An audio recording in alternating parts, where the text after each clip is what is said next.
Mr.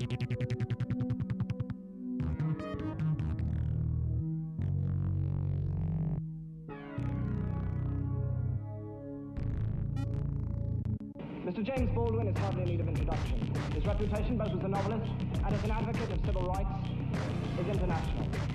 His third novel, Another Country, has been published as a paperback in England today. Mr. Baldwin and Mr. Buckley are both very welcome to the House this evening.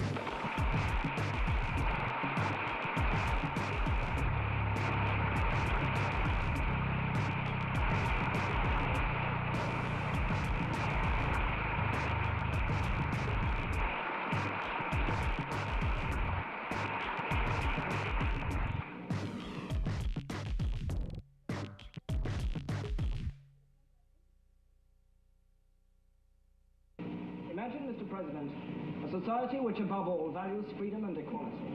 A society in which artificial barriers to fulfillment and achievement are unheard of. A society in which a man may begin his life as a rail splitter and end it as president. A society in which all men are free in every sense of the word. Free to live where they choose, free to work where they choose. Equal in the eyes of the law and every public authority, and equal in the eyes of their fellows. A society, in fact, in which intolerance and prejudice are meaningless terms. Imagine, however, Mr. President, that a condition of this utopia has been the persistent and quite deliberate exploitation of 1/9 of its inhabitants. That 1 man in 9 has been denied those rights which the rest of that society takes for granted. That 1 man in 9 does not have the chance for fulfillment or realization of his innate potentialities. That 1 man in 9 cannot promise his children a secure future and unlimited opportunities. Imagine this, Mr. President, and you have what is, in my opinion, the bitter reality of the American dream.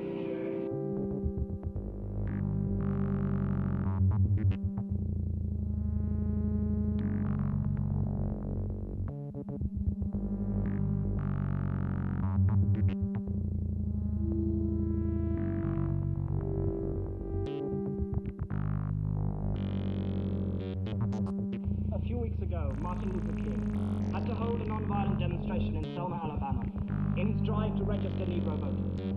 By the end of the week of his demonstration, he was able to write quite accurately, in a national fundraising letter from Selma, Alabama jail, "There are more Negroes in prison with me than there are on the voting rolls."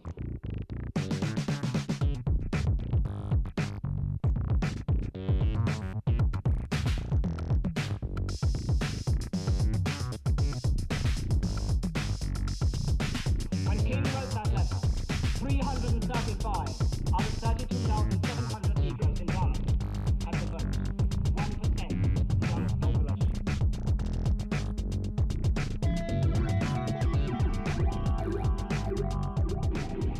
After a mass march to the courthouse, 237 Negroes, King among them, were arrested.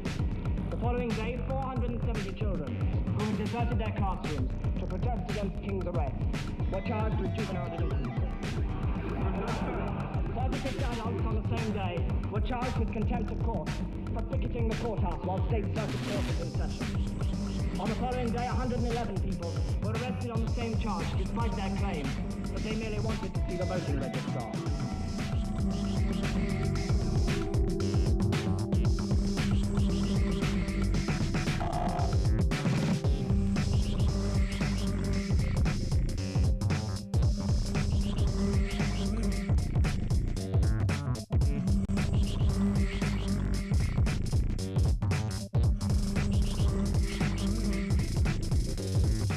400 students were arrested and taken to the armory, where many of them spent the night on a cold cement floor.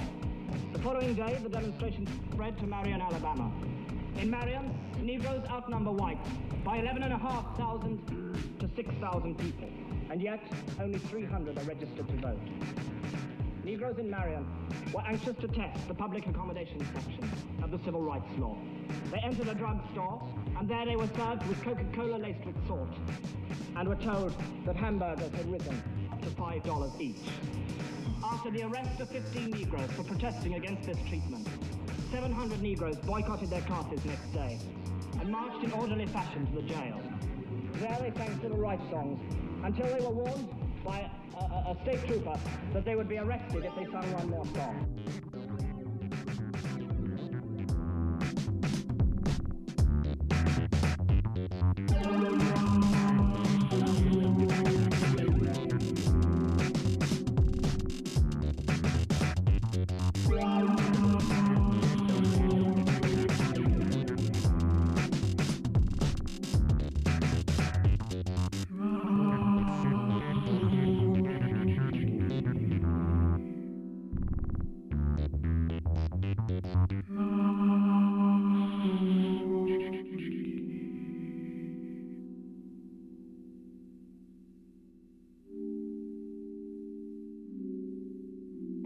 course, they sang another song, and of course, all 700 were arrested. American society has felt fit to use Negro labor. It has felt fit to use the blood of the Negro in 2 world wars. It has felt fit to listen to his music. It has felt fit to laugh at his jokes. And yet it's...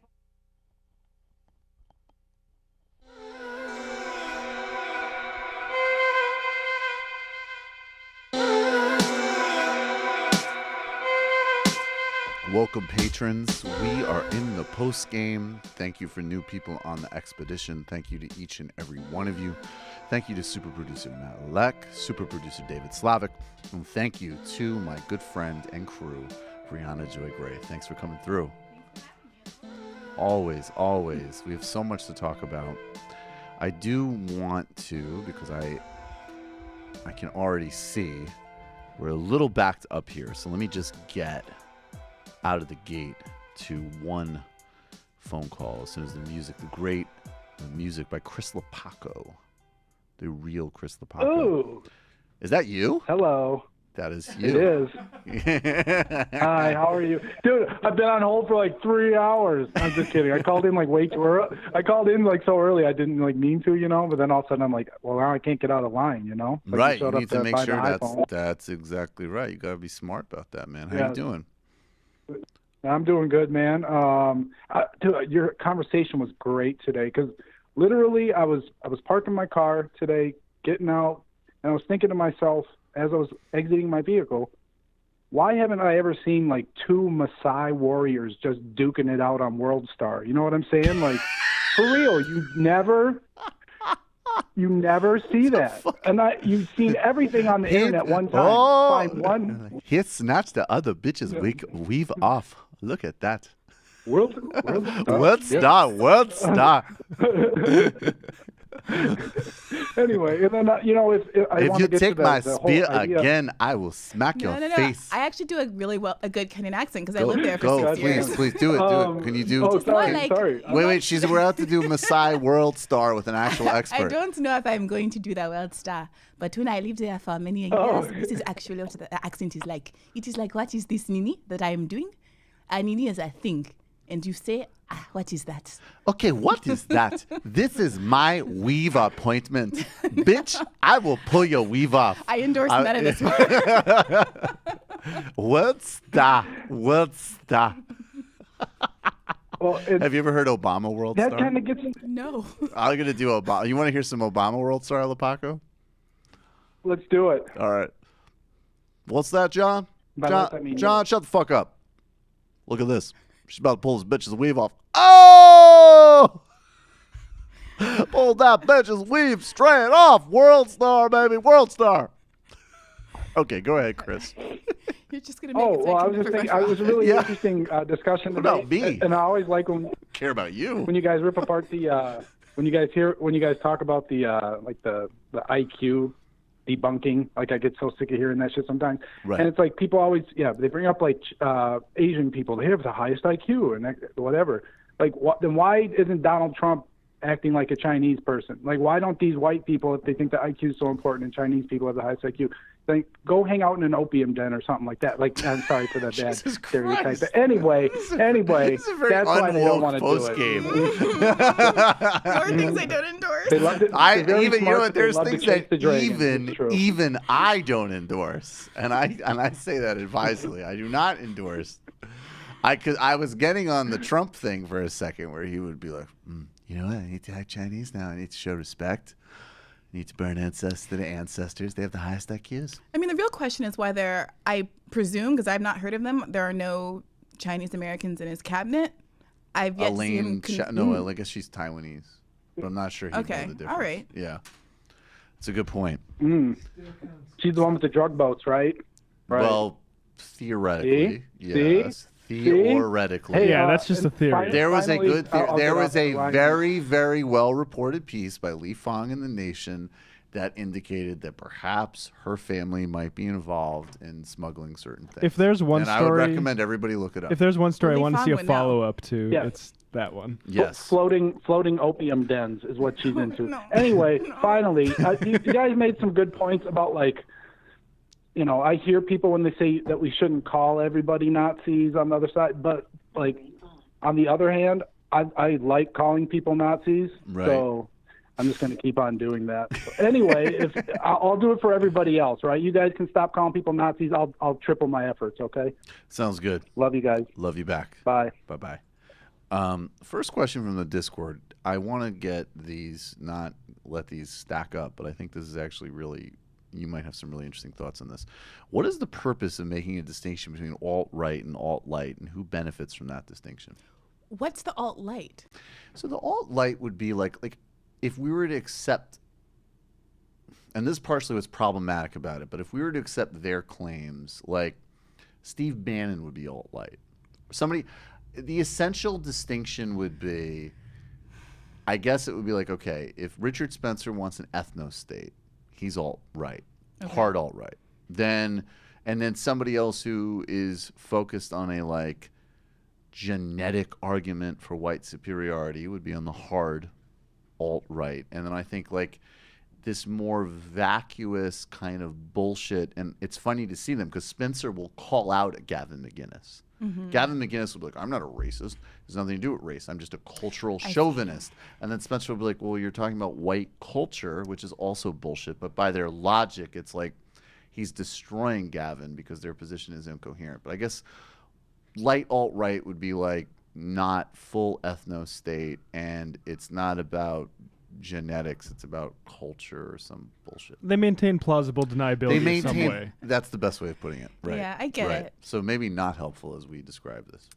No, But they are different arguments. Yeah, and I think that to the extent that people, to the point about calling everybody Nazis, I think that to the extent that kind of attributing more to someone's position than actually exists can undermine your legitimate criticisms of their position. If someone says 5 and you say 10, you've given them 5 points to say that you were wrong, right? And to discredit your argument altogether. And I think that recognizing the limits that people have is useful. And I also think to the extent that there are people who find some comfort in plausible deniability, that's a vulnerability, right, that you can exploit. Because that's a person who is not willing to at least publicly say that they're fully racist. And so that's a person who potentially can be made, to whom you can make appeals about, well, you obviously have a problem with aligning yourself with this ideology. Let me tell you the ways in which the words that you're saying reflect that ideology or lead to that ideology. Yeah, and I think it is important because I sympathize with the instinct to be like, look, these people are fucking Nazis, because ultimately, like, especially in common parlance, that is what they are, and the logic of their thought process leads to, in the most benign scenarios, incredibly violent, disturbing, and horrific outcomes. But on the other hand, so I sympathize with that. I think on the other hand too, and this is what Adam and I were talking about also in the first hour, it's like when they can play a game where they're the common collected ones and we're freaking out, it's just bad brand. It's a bad look. And I think unfortunately, and part of the reason that I've been trying to do the IQ debunking and all this stuff is because we're at a point again, like it or not. It was just like the court case with Irving in the UK. Like, you wish you were at a point where the Holocaust was settled, but he sued a scholar for libel and the court case was heard, and that put the historical validity of the Holocaust back in play in a certain way. So as soon as it's in play, you've got to win. You can't just morally assert it. Yeah. I mean, I wrote a piece for Current Affairs called Should We Talk to White Supremacists? And in it, I challenge, there's this idea that to engage with them at all isn't useful. And there are these examples of, who's that Black British guy who recently had the back and forth? Gary Young. And some people thought he did a good job. Other people thought that, he made our side look bad. But what my point was that it was not less a question of whether or not we should, but that if we do, then we should be equipped in certain kinds of ways. People seem to not understand that the Richard Spencers of the world always rely on the exact same sets of arguments in every exchange that they have, and yet they come ill-equipped to basically say things about the origins of human knowledge that aren't white, and the hypocrisy of him taking this, white nationalist approach in a country where his ancestors most likely arrived much long after mine did. I mean, the largest waves of European immigration came long after the last slave ship landed in like 1806. So like people just aren't prepared, and that's what frustrates me. So it's not, I think that there is actually value if someone is able to reveal these arguments to be specious, but what you get is the Richard Spencers and the Murrays of the world who are able to be just smart enough that the average person who's so used to just kind of hand-wringing and saying, oh, that's racist, and expecting to be able to like sit on their liberal laurels because they're so used to speaking to the choir that they aren't able to effectively challenge people. Yeah, I think that that's a problem, and the way I would frame is I just think it's always, and in almost all conflicts, it's just the relevance isn't with persuading those people as far as I'm concerned, but it is in these, it's the empty-headed kid who's watching an online debate, right? And so even the Gary Young thing, like, I didn't think it was as disastrous as some people thought, but I did, because frankly, like, Spencer is also like supremely unimpressive, like physically and intellectually. But that said, the way that played out, if you just looked at it, if you just say medium's the message, right? We just go completely we just watched it silently, no content. Spencer's standing there, and he's cool, and he's collected, and Gary gets pissed and he leaves. And the shot, and I have a lot of empathy actually with Gary Young, because a part of me is like, it was like I joked after Charlottesville, I was like, look, we need to like, I just want like, if you're carrying torches in Charlottesville in 2017, like you should just be like thrown off a building, because I don't have time for that shit. Like we have to take care of capitalism, we have to take care of subtle racism. Like if you're still doing this fucking shit in 2017, like just die, right? But that being said, it's enough in the game that we need to get back, retrain ourselves in the trenches, and we need to go back and look at, Malcolm X humiliating white supremacists in the 1960s. They raised their voices. They embarrassed themselves. Yeah, and part of that project was the Civil Rights Project was the sheer integrity of the people being disparaged speaking for itself, right? Part of these sit-ins and these boycotts were about, it was dealing in respectability politics, which there's a legitimate critique of, but having people well-dressed, attractive, and poised. And civil rights protesters were trained not to react, to not give people an excuse to undermine the legitimacy of what they were doing. And so that's not to say, obviously, that there's not a room for people's anger and legitimate frustration, but I think there is something to having a certain amount of aplomb and considering what the optics are going to look like. Isn't that why Malcolm X is an interesting example today? Because he was like silent rage, and his language was very provocative, even by today's standards. But there's a distinction, I think, and I'll just assert this for all, whatever, because I think it applies far beyond. It's not just a civil rights. I think it applies to every action of how conservatives try to frame every type of concern for humanity and leftist expression as hysterical and emotional, and the kind of lot of gender code words in it. But I think that there is a massive difference between respectability of politics accommodates those things, but poise and brand awareness is a totally different thing. I agree. And I think that we can play out that distinction. And I like what was it you were saying too before, though, that like, and this is another thing that is though kind of shows how obviously how resilient things like white supremacy and racism are, though, because it's like on some level, and this isn't how like nerds do things, but I think that there's value in this. It's like At what point does just like the basic performativity of life debunk these things? Like, how many acts of genius of women and people of color in every domain of human experience do you need to witness to realize that literally you don't need to work through a debunk of the bell curve and all this fucking nonsense, because you can just open the pages of a book and read. I don't know. I mean, I'm on a CLR James kick, so I'll just use that. He's obscure. Most people don't know who he is, white or black or otherwise. But that being said, it's just on its face nonsense. Yeah, I think that there's power to that, but unfortunately, we also live in a very segregated world. Right. So there are people who genuinely believe that, as someone once tweeted to me, all of technology is invented by white people, and if cultural appropriation is a thing, you know, people of color aren't allowed to use technology. You know, Put down my phone, woman. Right. There are people with pacemakers in their chest that don't realize it was invented by a black man. Do you know? Right. Like I have a bit in my head that next time there's a protest, you send like a crew of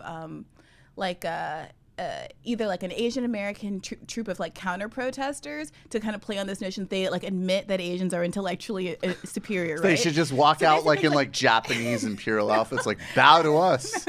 No, they walk out as like uber Americans and say, "Go home, show me your papers, get out. Like you're bringing America down. Look at you with your births out of wedlock compared to us and all of this nonsense. You know, like my family's been here since before the Chinese Exclusion Act, and you need to go home." Like that's what I want to see. I want to see, you know, black people and other people of color challenging these people. Like, do you have diabetes? Like, do you have alcoholism? Because the artificial liver is invented by a person of color. Like, there's a Stevie Wonder song called Black Man, where he goes through like the first man to fly on a magic whatever. Like, it was a black man, was a yellow man. Matt listens to that every day.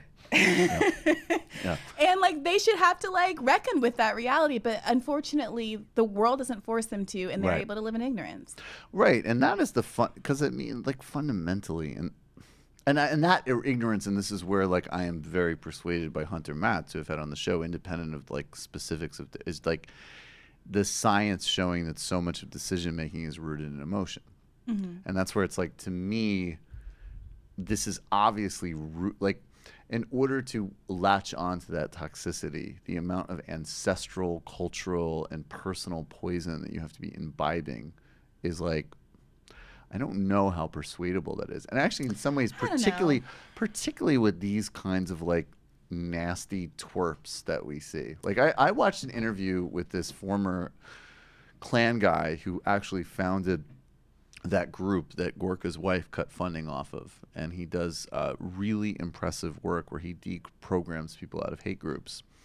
And he's actually a very intelligent, very like, I could see why they recruited him. Like, he had a lot of very obvious leadership qualities, and you know, and he was a neglected kid and poor and everything, and the kind of, but it was like, in some ways, because he wasn't like some trust fund asshole who spent time at Duke, it was a lot more basic. He was like, yeah, I went out and I got experience in the world, and then I actually had some interactions, and I felt really guilty about what a tremendous dick I was. And he was, by the way, a very well-read, very smart, like self-educated person, but he didn't have like, it was sort of like he had he had no identity, and then the racist gave him an identity, and then as soon as he discovered that he could have an even more empowered and better identity, he was just like, all right, I'm done. But I think this whole alt-right thing, there's so much more going on in the kind of like warped suburban white trust fund baby brain. Yeah, I mean, that's part of what Angela Nagel writes about, right? And about how pickup culture and feeling emasculated and not, you know, like an underperformer in the romantic space is a gate. You is see a how gateway. You did an underperformer of the romantic space. Is, I mean, is that like the female way of like not getting any?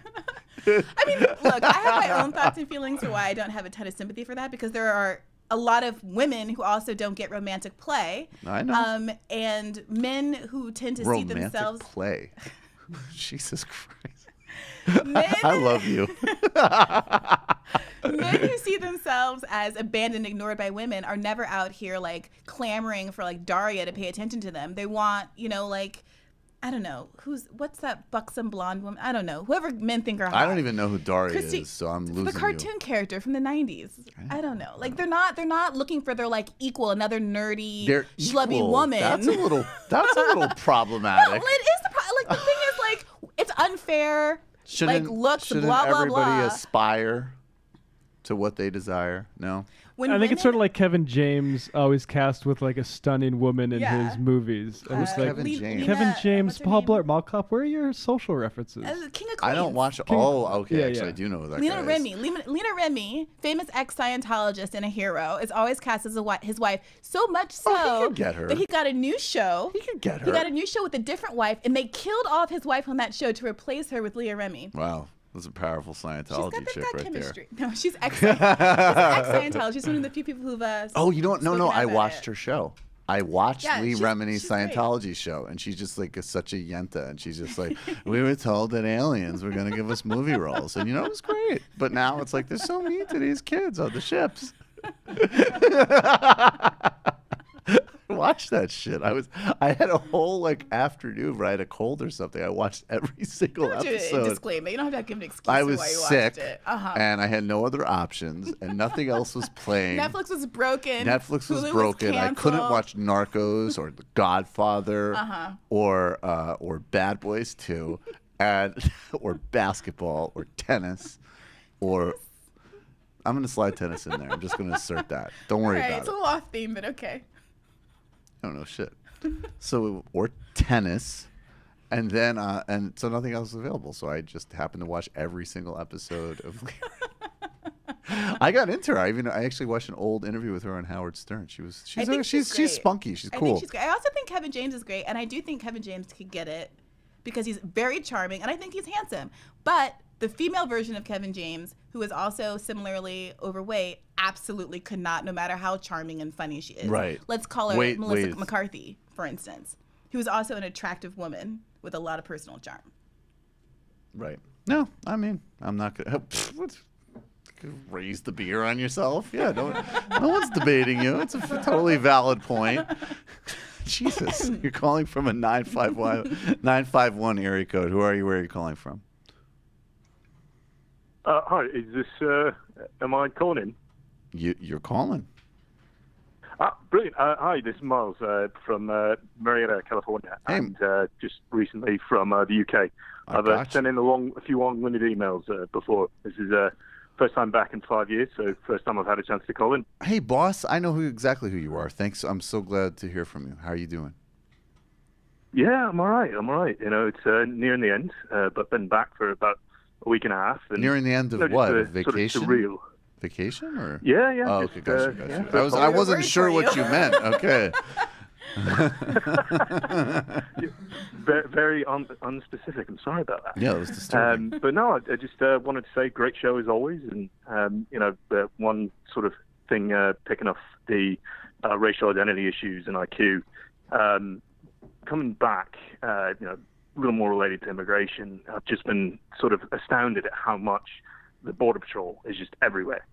And, you're driving them, every 4 cars, it seems, is another Border Patrol vehicle. And, coming back and talking with people and seeing the latest updates on the tax bill, I mean, it's a bit of a sort of cognitive dissonance seeing it from abroad and then coming back and just how extreme, I've only been away for 5 years, and, the sort of normalization of some pretty extreme policy is just unbelievable. Yeah. I mean, so you were last here 5 years ago, so that was during, were you here during the Bush era at all, though? Yes, yeah. I grew up under that.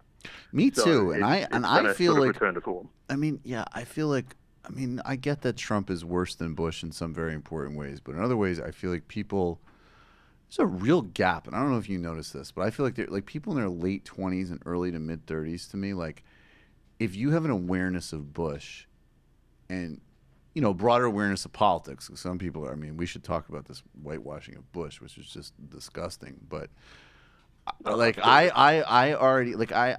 experienced having a president and an administration that I felt was absolutely an active agent of like profound harm and danger. Like, and it seems a little like it.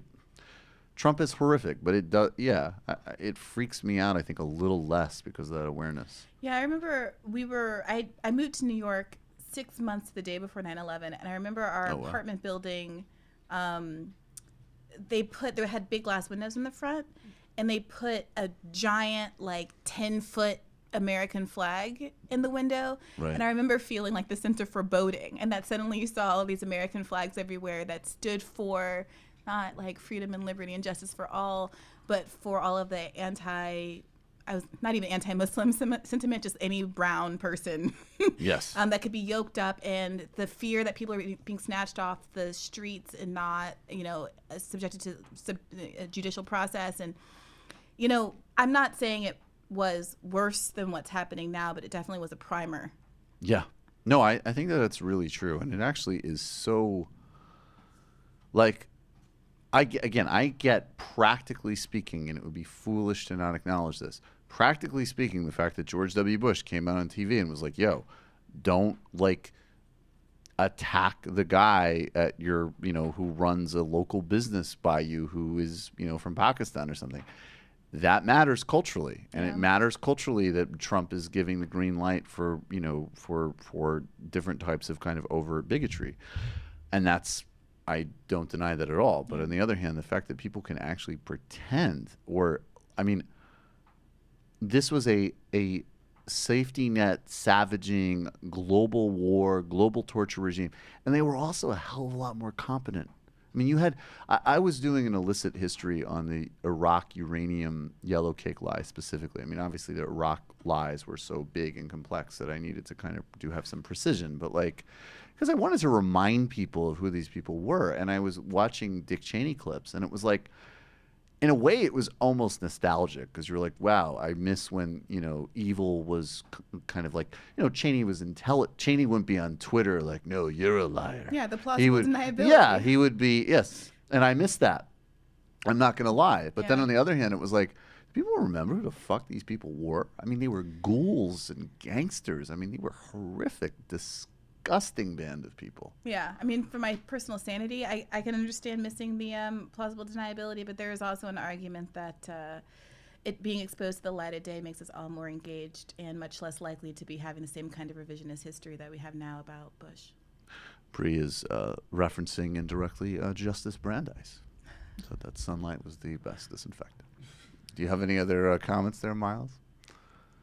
No, just to say that, what we've got to be afraid of is the shift to the Overton window and, people being relaxed about neoliberalism again after this. And, the potential for, even a repeat of 97 in Britain where, it's been nearly a generation since real positive government was there. So anything would seem better. I have a question for you. How old were you when Tony Blair came into power in 97? Were you like a politically aware, active already, or you're more like our age, right? Yeah. Yeah. No. I mean, right. I'm 26, so. You're younger. Okay. But my understanding of Blair's first term was that in some ways it was actually relatively progressive. Oh, absolutely. Like there was like minimum wage, more investment in, which is very, devolution, sure start. There was a lot of really good policy there, actually. Right. And I think that there's some argument there that before it kind of like spun out with Iraq, that even as bad, to me that's, if you could have a Labor government or a Tony Blair that still delivered those types of things, to me that's still like a structural argument for even in the most condensed circumstances, parties can matter. Because if even Tony Blair delivered that kind of policy, that says something to me. But absolutely, you just want to push it further, so it's not a sort of fatal accommodation with capital. Oh, dude, I'm more left than Jeremy Corbyn, so I agree with you. All right. Definitely. All right, thanks very much. No, I am. Oh, yeah. No, excuse me. Put yours down. Thank you so much for the call. I'm more left-wing than Jeremy Corbyn. That's what you did. You literally were Leah Remini. Don't be so sensitive. It's not a judgment. I'm not being sensitive. I'm developing an impression. I'm getting into method. Don't worry about it. I can't wait. It's going to be pretty good. So, Ta-Nehisi Coates. Ta-Nehisi Coates. You have a new impression of him? I don't You want to workshop? I really He's at Howard University. He's like, know what it is. and admire Ta-Nehisi Coates, which is why I engage with him so much and get frustrated with him when it seems like the things that he writes are in direct contradiction to the political opinions he's hinted at holding. Right. I agree. So elaborate. You have a really good new piece about it. We tweeted it out and Facebooked it. I haven't been here since then. I have a piece in New York Magazine in which I address his article in The Atlantic from a couple of months ago called The First White President, in which the thesis is basically that Donald Trump is so unique in his approach to race and the way that he leveraged white supremacy and racial animus to gain office that one could characterize him as the first white president. He's unique in the way that he's shrouded himself in whiteness.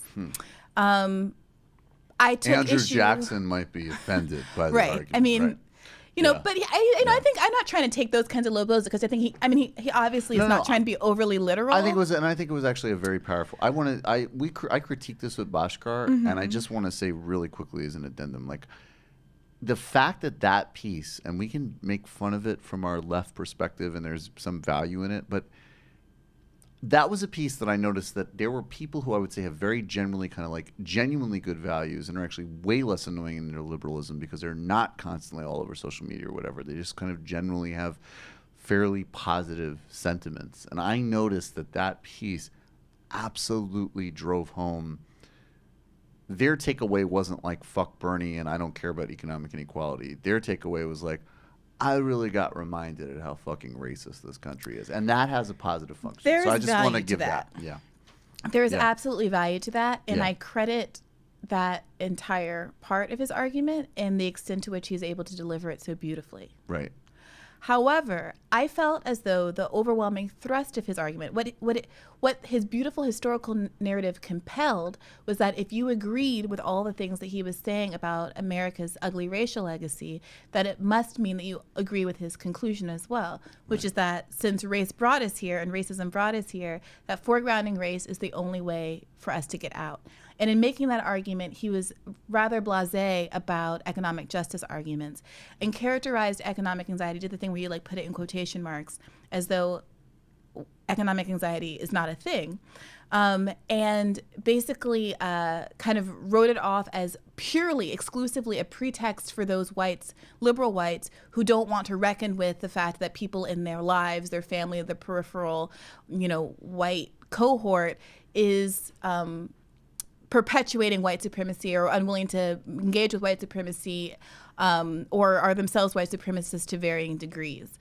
And it basically challenges you. And there's a whole line of articles and writers who basically set up this conflict between, do you believe that Trump voters were motivated by white supremacy, and do you believe that economics anxiety is also a genuine motivator? Right. And as those things can't coexist. Right. And in my view, racism is a tool to activate or to activate people's economic anxiety, because when people are struggling, they need an enemy. And racism is people of color are an easy target, especially in a world where the powers that be are unwilling to name economic interests, the oligarchy, the 1%, as the actual enemy because they're beholden to them via corporate capture.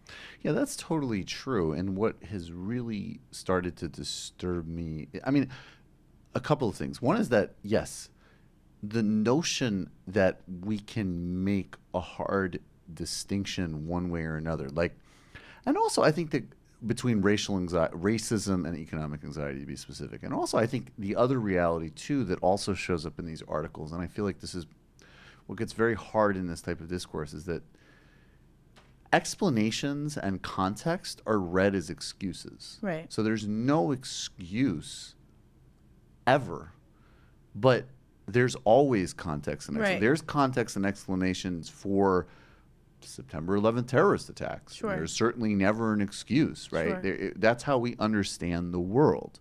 So when you're trying to table certain very important mechanisms to figure out how something happens, because it's like the function of understanding is the function of absolving. Yeah. That is a disgusting and deeply problematic and knowledge blocking argument. Yes. It's something that we're seeing also with all of these sex scandals that have come out. All of these people have been accused of rape and sexual assault and other crimes. Is that, there's a conflation between kind of wanting to have a conversation about rape culture and what its effects are, right? Like we all, as good liberals, embrace the concept of race culture and understand that there is some extent to which a behavior is mediated by the ways in which we are acculturated. Understanding that and talking about that in no way absolves anybody from what they've done. We're all steeped in rape culture, but we all don't rape people, right? But there is a kind of, and maybe it's just a timing issue, and I understand that it's very soon in this whole journey, and that the emphasis is and should be on, women feeling comfortable expressing what has happened to them. But at some point, I think culturally, we're going to have a reckoning about something broader than just these individual bad actors, because we can fell these men all day, and we should. I mean, it's not this again isn't an either or, but there's also never either. They're quite literally never either ors, and it is so fucking frustrating in today's environment, because the literal complexity of the world we live in requires an integrative conversation by necessity, and more people are not only unwilling to do that, but enraged you to attempt it. Yep. I just, I'm currently going, when I get off of here and check my phone again, I'm sure I'm going to have a million Twitter notifications. You're going to promote the show. Obviously, I already have, and I will continue to do so. All right, beautiful. Obs. Yeah. But, I, tweeted something, in response to there's a new piece in The Atlantic we were discussing earlier by Serwer. I'm blocking his first name. Adam Serwer. In which he continues kind of the discussion of the historical narrative that Coates had laid out, and does so accurately and astutely and persuasively. Right. But I was again disturbed by the way that economic anxiety is characterized, and the idea that because a voter is racist, they can't have other concerns or vote for other reasons. And this is something I think is really important, because there are a lot of liberals or progressives who defend the economic justice argument by saying that Trump voters aren't racist. Those people do exist. Bullshit. That is also wrong. It's all wrong. You can have both. Yes. And my point, and one of the points that I make in the article, is that there was this Reuters poll last summer that showed that something like 40% of Trump voters expressed racist attitudes about Black Americans. So, let's say 40% thought Blacks were lazy. And this article, this poll comes out, all these articles cite it, and everyone goes in on how Trump voters are the most racist of all the voters polled.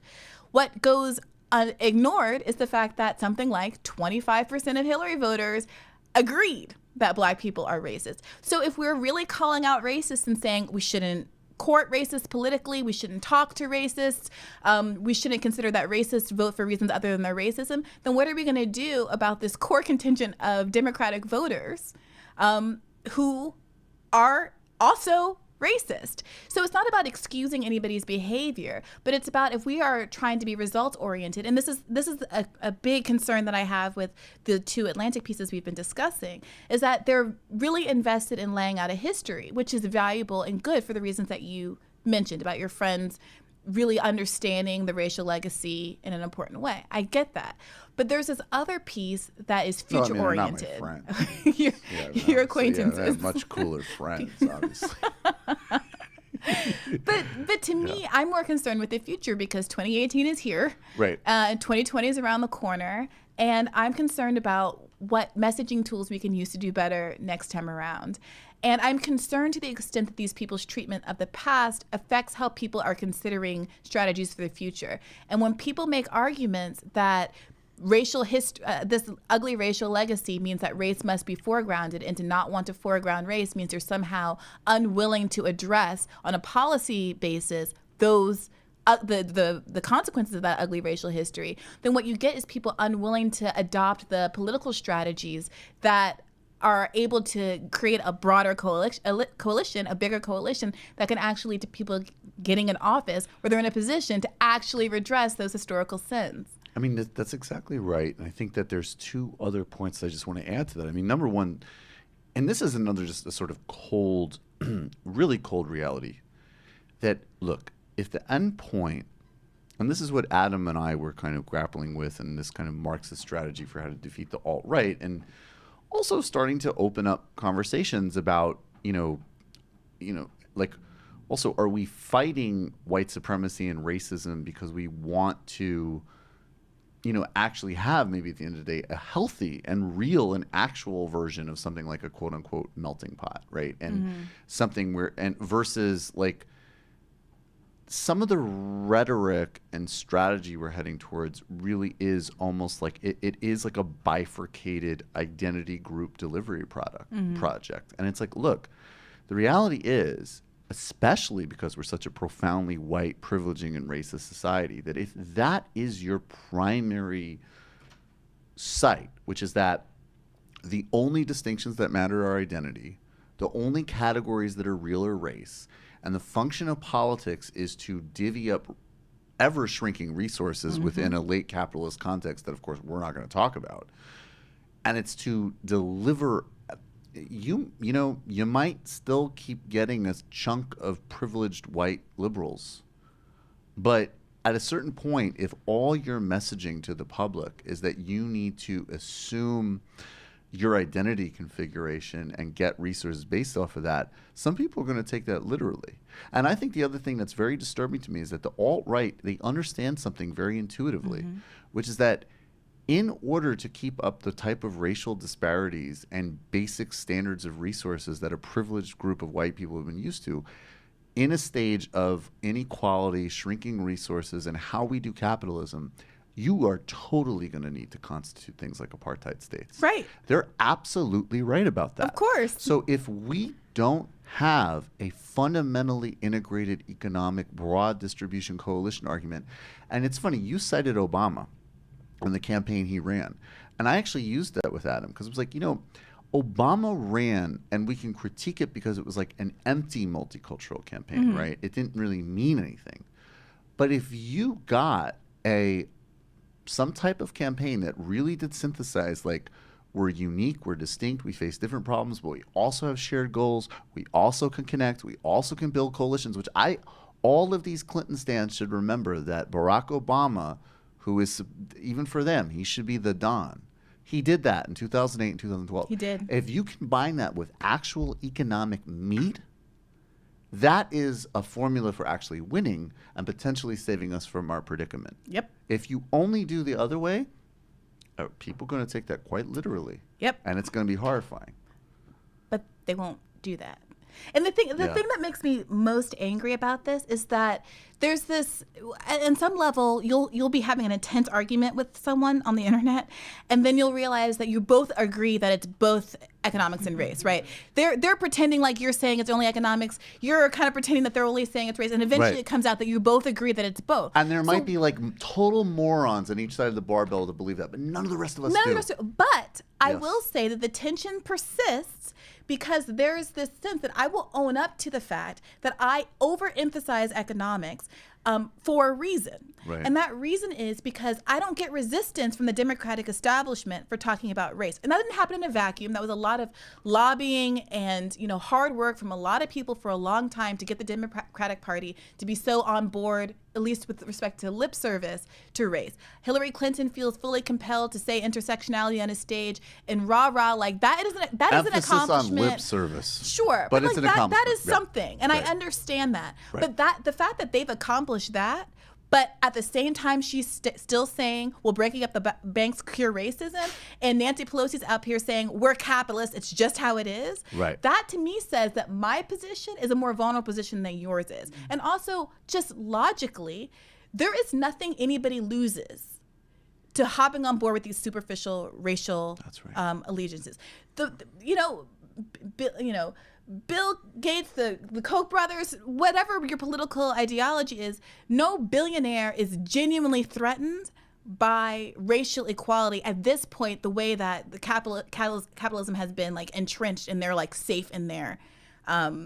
No, because they could even informally still be practicing immense structural racism, and they can feel good about themselves. You know what? If somebody tests well and goes to right school and they're good, maybe I'll throw them a job. And I feel like an enlightened person as I hoard all the world's resources and people starve off of my surplus. Racial equality threatened the status quo back when South Carolina was 57% black, right? But today, the thing that threatens them genuinely is attack of these economic structural problems. And that's why we get no lip service, no nothing, until you get a candidate like Bernie Sanders who's such a once-in-a-million opportunity, to be honest. That's why last year was so frustrating. People couldn't see that it wasn't just about him, the man, charisma.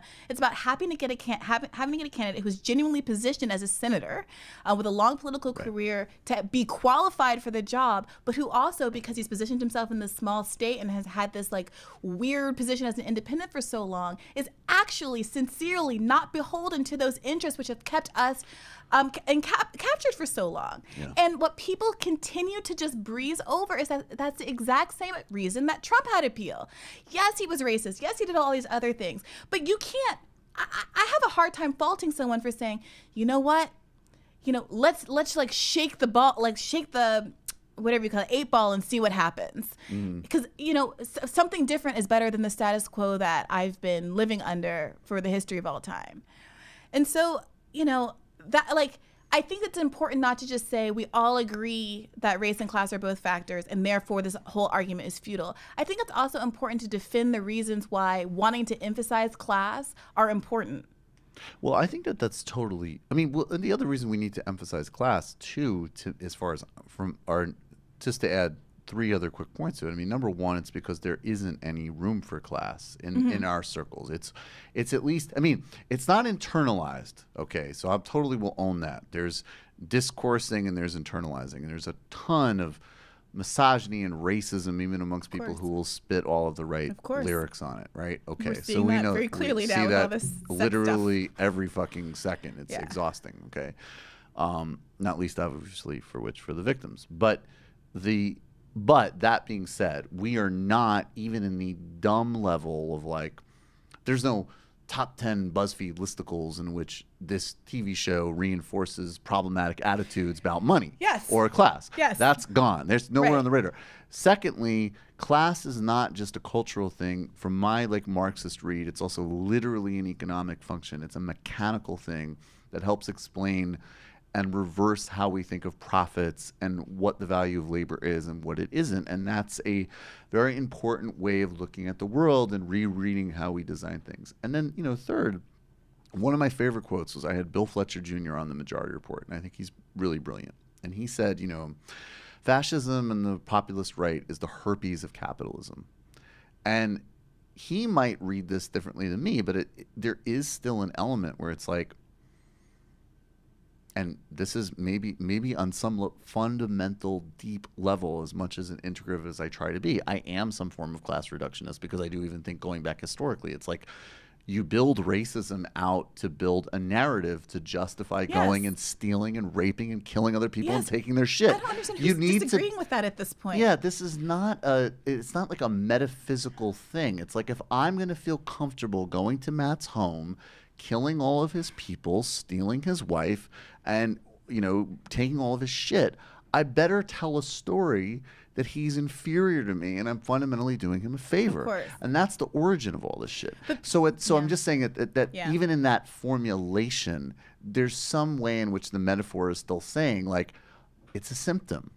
It's agree. A symptom. But there is a market. Very hostile to this. I know, but at a certain point, you gotta fucking grow up. I know. Look, I have some leeway to make those kinds of arguments than I do on Twitter. But I had someone earlier today. I obviously got no work done today.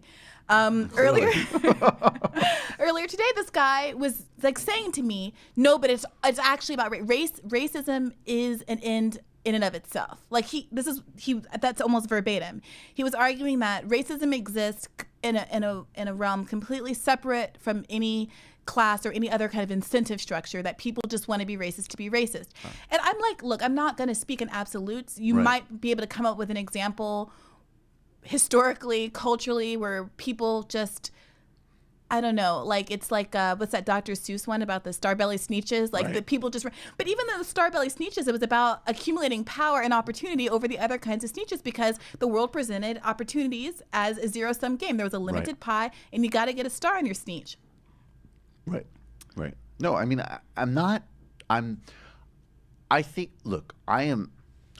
for better for worse, because I'm such a, sort of integrative in my orientation. I'm not a reductionist one way or another, but those two kind of distinctions that one, there isn't any playing field for class, so we have to cut a lane for it. Yeah. So of course it needs to be overemphasized because it's not there. Yeah.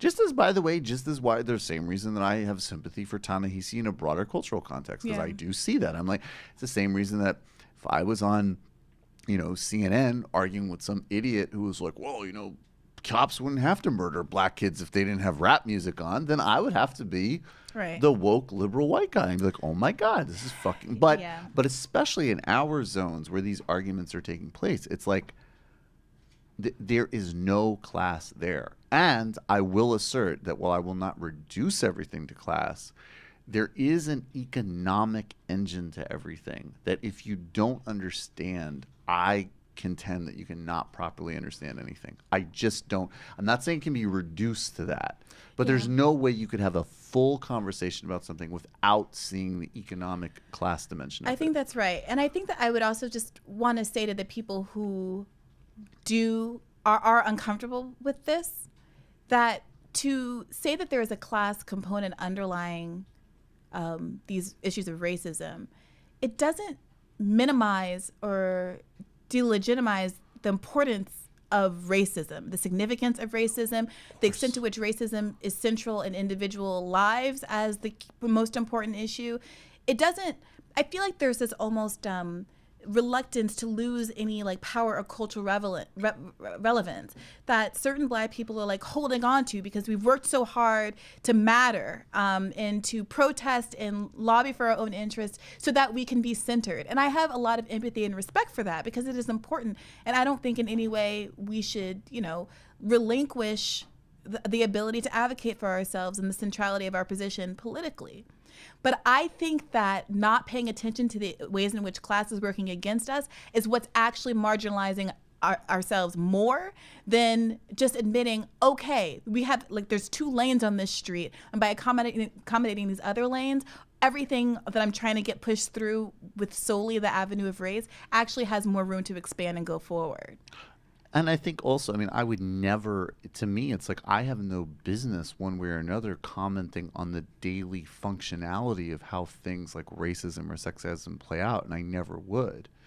But as an analytic category, I guess this is just another frustration that I have in all these conversations, is that we're just, look, if somebody goes on and they mansplain or they race-splain, which are actual things, people overuse, I think, them in certain contexts, but they're real things. Yes.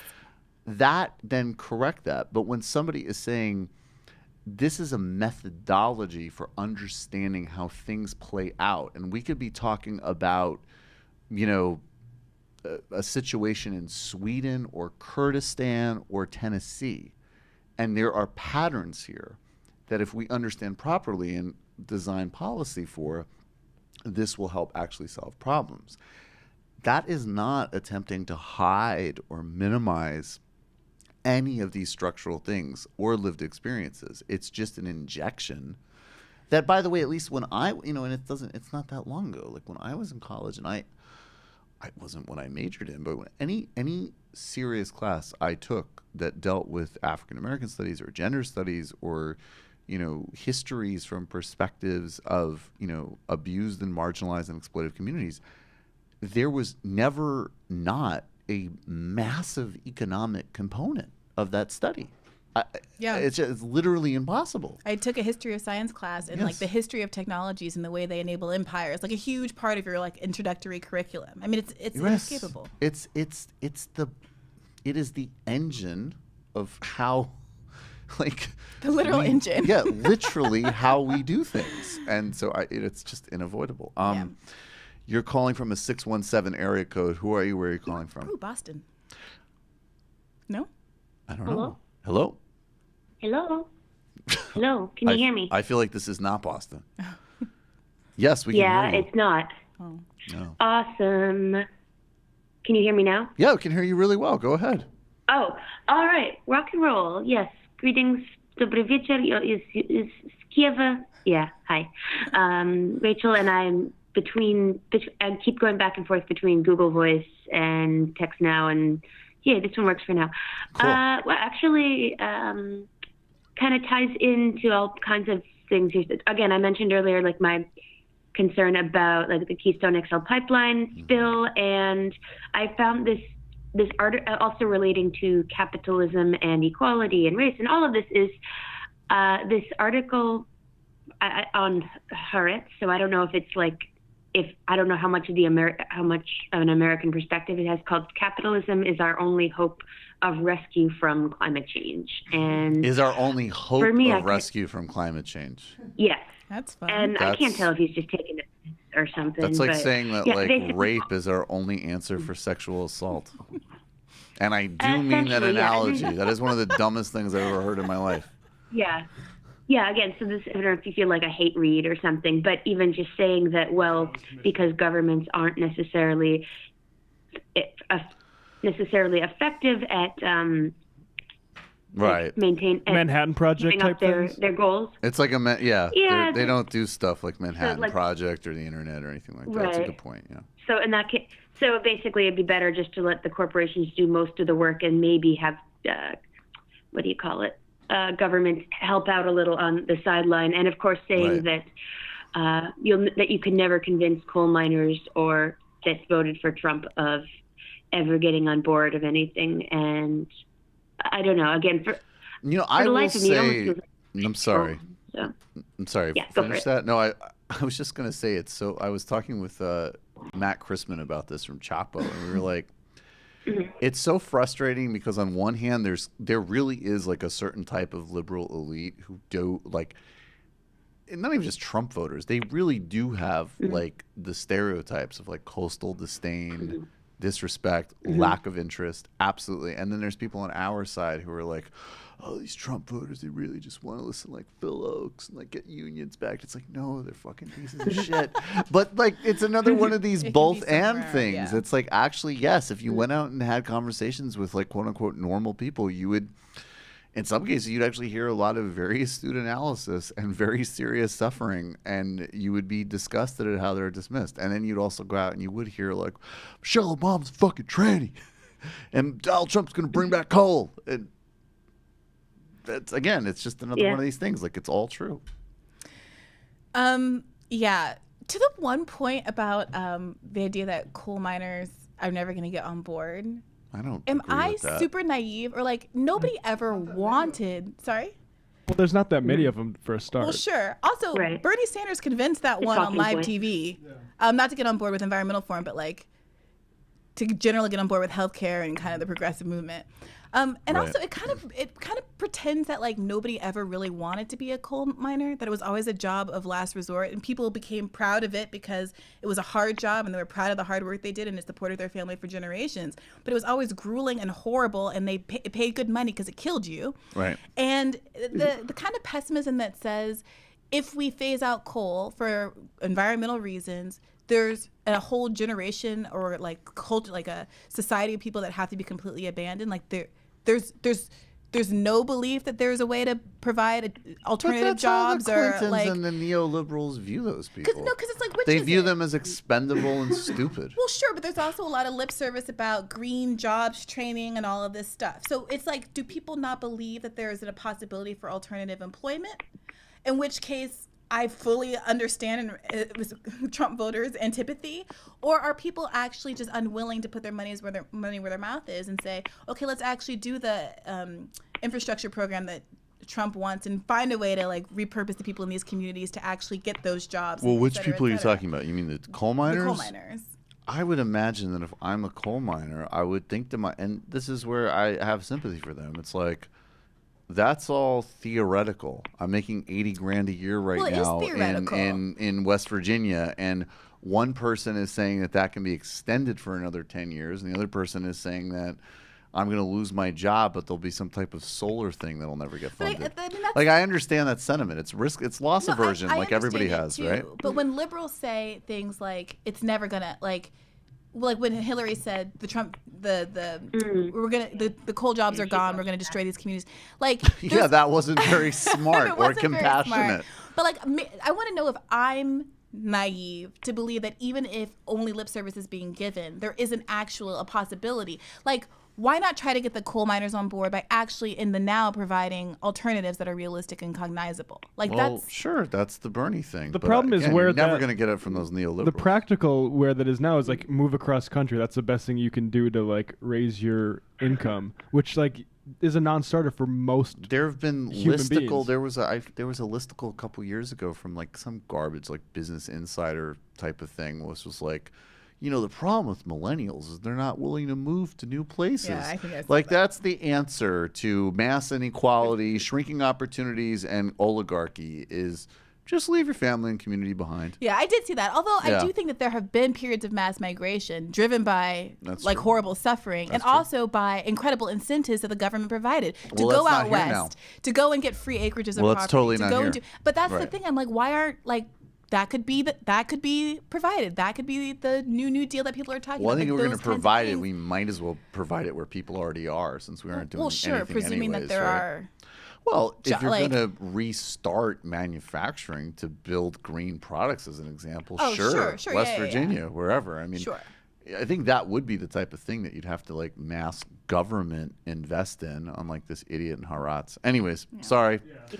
What else did you think? That's what Paula Jean Swearengin up. Maybe, I don't know. Is that? I haven't really been following that closely in West Virginia. Is that a major part of her campaign, or?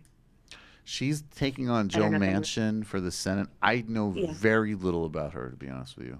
I mean, I know that she's affiliated with Justice Democrats and everything, so my instinct would be that she's preferable. I mean I have a very preferable. I'm sure I would vote for her. I have to be honest with you. I think Joe Manchin has that. I don't even think a Republican's going to take him out of that seat, and that's trending very Republican. I think that dude has that seat, and I think he's a good example of we nationally see him as a dirtbag and a right-wing Democrat, and he is. But I've watched interviews with him, and I've seen him kind of conduct himself, and he actually does a lot of super old school. I would be shocked if that wasn't the type of state where people could be well, I personally benefited from something that his office did. He's got, I think, that real old school, I take care of my zone politics, which I think a lot of people who are just kind of getting into it, like us, who don't have traditional experience in some ways. I think that's another part of politics that we could do a better job reading, because there's some people with national profiles that are totally discussed, and it's and they might be getting all sorts of corporate money and all sorts of everything else, but they might have genuine relationships with their constituents because they know how to very narrowly deliver for them, and that's a very real part of politics, Fair dues. All right, thanks. Thank you. Yeah. I feel like playing. Should we play the Steven Seagal? Did we play this for you? We played some Steven Seagal. We got to play this for you. No, it was the blues song. We didn't play the reggae song. Oh man, no. So this he did a collaboration with Lady Saw. You know who Lady Saw is? Sorry. Is my board up, Matt?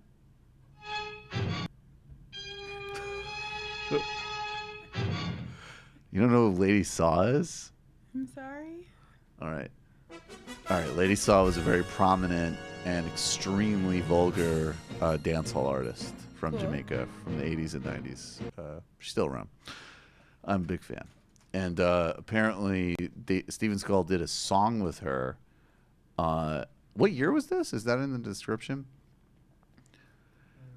And so when we hit 1,000 patrons, Matt and I are going to play Wolfenstein together and stream it. When we hit 5,000, I'm going to sing this as a cover. Let's see how many seconds you can get through of this. Yes! Matt usually daggers during this.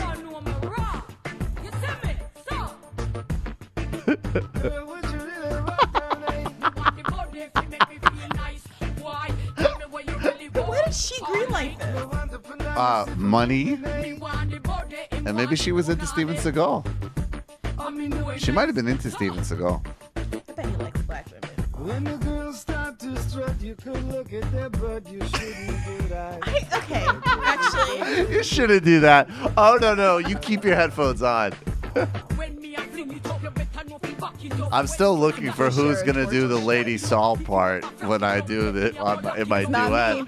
No, I know it's not going to be you. Don't worry. I wasn't going to ask you. I have Caribbean connections.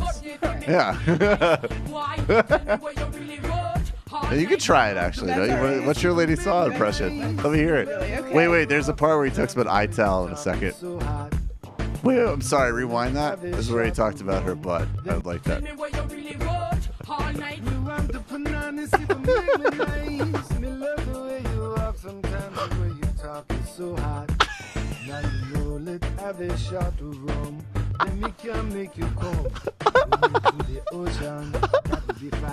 All right, I can't take this anymore. I'm going to end up on some type of media list for playing that song. Yeah. I just was on a vacation. I was at a friend's wedding in India. You were and listening to Steven Seagal? No, the groom was Jamaican, and a lot of his friends and family were Jamaican. Right. And I was there with them and the most racist acquaintance I know, who's like a friend of the bride, who I despise, but who's always around in my life because he's friends with all of my friends. Sounds terrible. And he spent the entire trip doing Jamaican accents and saying things like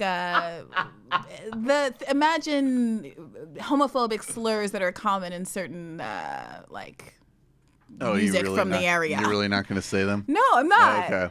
And they would be like, do you want to put on some Sizzler or Vibes Cartel to explain what she's talking about? That's pretty. That, by the way, I love dancehall, but like that is such seriously homophobic language. He's running around spouting that out of his mouth. He genuinely doesn't understand what it means, but like he's that's talking not about an lighting excuse. people on fire. Yeah, I mean, I know. I mean, I'm talking for the audience. Oh. I know that you know. What an asshole. So how did that end up? Did you confront cares. him? No one ever cares but me. Like these are my international school friends, and like they all think that I'm being melodramatic anytime I raise any issue of racial concern. Oh, that is so true. I remember one time I was spending time in Trinidad. We were in a car, and like it was this girl I was seeing and her like medical school friends, and like they're all like Trini and Guyanese and Jamaican and something, and I don't even remember like, and I am like super like. I don't lay it on people that much, right? Like I'm very able to like spend a day and not talk about this stuff. But somebody said, I don't remember what it was, but it was so like, it was like, Jesus, like that's a lot. And they were just like, and this like black Jamaican guy's like, oh, you feel bad for the poor people.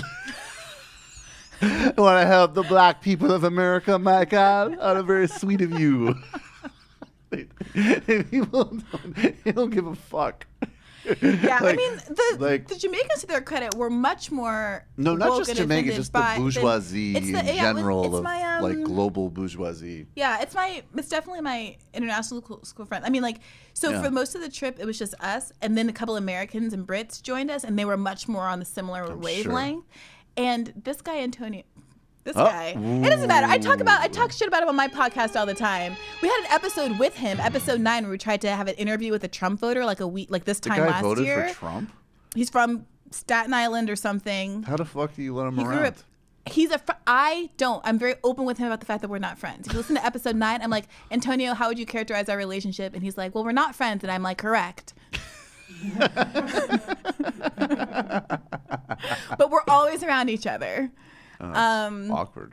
But yeah, we got to India at the same time and shared a cab to our hotel. And I thought, I'm gonna not get into it with him on this trip. Honestly, I'm gonna this keep is sounding it light. like the beginning of like a romantic comedy. I have no, to say. sir. He was a racist from Staten Island.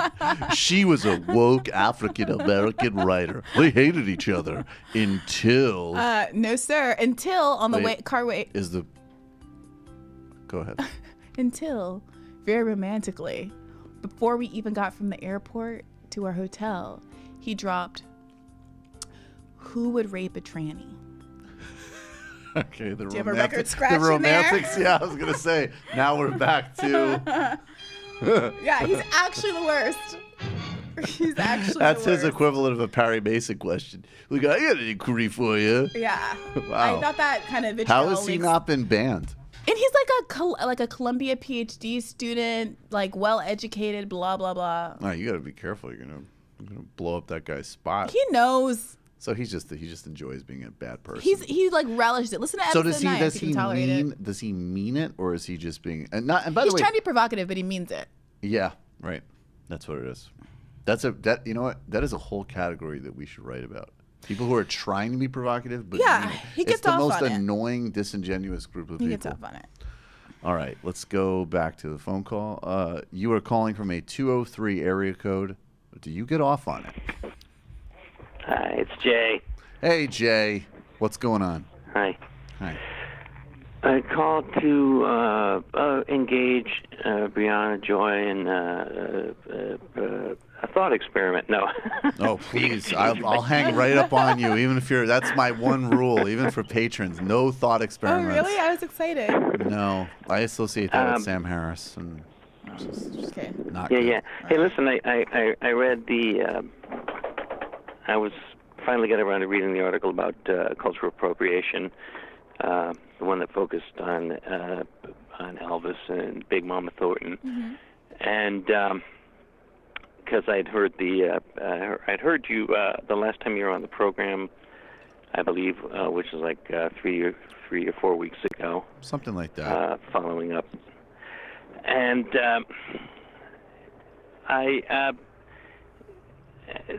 what is missing for me? I had a problem with it. Obviously, I'm an old man, and it's bound to prick me. But I think old devil. Huh? I said old yeah, devil. Well, to be Yeah. sure. Right, to be sure. Certainly, but I'm thinking one thing that sort of irked me was you kind of buried deep in the article that the song Hound Dog was written by Jerry Lieber and Mike Stoller, and so the culture part becomes more obscure at that point, I think, because in the olden days, before people recorded lots of people's songs. It was extremely common. Before there were singer-songwriters in the 60s.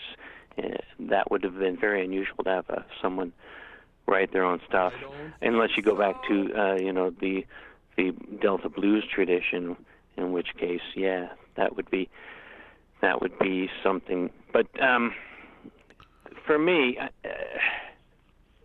Elvis, I think when you brought up Pat Boone, the cultural appropriation argument makes much, much more sense, because Elvis, as you point out, it is not doing Big Mama Thornton's version of the song at all.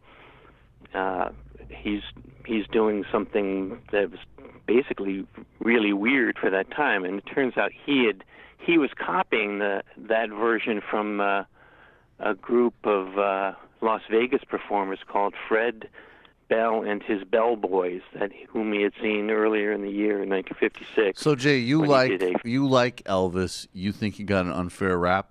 Is that the basic critique? Yeah, because I mean the case for So you don't even. was But just to be clear, because we do have to move it a little bit. You're not even critiquing the broader argument about economics of cultural appropriation. No, I would lean more heavy on Pat Boone. Yeah, you just wrong target. Okay. Got it. Pat Boone was huge in the 50s. Pat Boone was he sold a fucking as many asshole. records as Elvis did. Yes, Pat Boone was they a don't bastard. exist now. People don't. I wish I talk could about Pat Boone spit now. on Pat Boone's grave. All right, go ahead. So I mean, I hear you, but I focus on Elvis because Elvis is the focus of a lot of other people, and particularly Keenan Malik, and exonerating exonerating those who have culturally appropriated. And to me, I think instead of looking at the beginning, what's problematic in the Elvis story is the different ways in which his hound dog is received from Big Mama Thornton. It's not that the crime didn't come in him singing the song. And that's never the case. It's never that, because this is the straw man that people set up, right? Well, if cultural appropriation is the problem, then how can anybody ever cover any song? How can anybody ever How can you use a phone? How can I use technology? Yeah, Jesus Christ. I mean, fucking black girl running around with on my microphone. Why am I wearing clothes? Why am I drinking beer? Yeah, we all know that white people invented everything. Well, at least you acknowledge it. Thank you. But the problem becomes, and it's hard to point to any one instance in isolation and make the broad claim that, you know, Elvis was more successful because he was white. But because Elvis himself has admitted to trying to mimic black styles of dance, to knowing that he was much better received by white audiences because he's white, that he was very cognizant of and acknowledged that by repackaging what was considered to be black music, regardless of whether or not it was literally written by white writers who were also, of course, informed by a black musical style, right? That the problem is that his version, knowing all of that, and he intentionally meant to capitalize on the fact that his music was going to be better received, right? And the fact that society was such that he was right. Right, so that's where the crime is. So Elvis has a level of culpability where, of course, he could have recused himself. Now, well, is any individual going to give up all those millions of dollars? I'm not going to put that on any one person. But the bigger problem to me, and the focus of the article more generally, is that we have a system that rewards white supremacy and a system that economically benefits people who capitalize on white supremacy. And that as conscientious consumers, we can make the choice to think about that in our music consumption today, whether or not we're really into Duffy and what's her name, Amy Winehouse, then maybe we should consider. Leave Amy Winehouse alone. I like Amy. That's my white appropriate. She's a cute Jewish chick. Her dad abused her. She dated Nas. She had a good voice. You leave her alone. All right. So you leave her alone, or you put down my phone. What? What'd you say? Amy Winehouse is your Louis C.K. That's right. I don't care. Louis C.K. could go masturbate by himself, but Amy Winehouse, you leave her alone. Right, but the point is that maybe if you like Amy Winehouse, you also like some black artists who get siloed off into the BET Awards and the R&B category and don't get the same pop accolades and exposure that the white artists do. Riri also sings pop music. Riri's awesome. Well, I would argue that the 50s, part of the reaction is of the establishment is racist, and the other part is anti-youth. And a lot of the artists who are incredibly successful and influential as rock and roll singers, Chuck Berry and Elvis and Little Richard and Jerry Lee Lewis, they all basically had their careers undermined and curtailed in the 50s, and it wasn't until the music, as it happens, African American music was brought to the United States by British performers that it was in a palatable form that they could get on TV and it could become a more of a rage.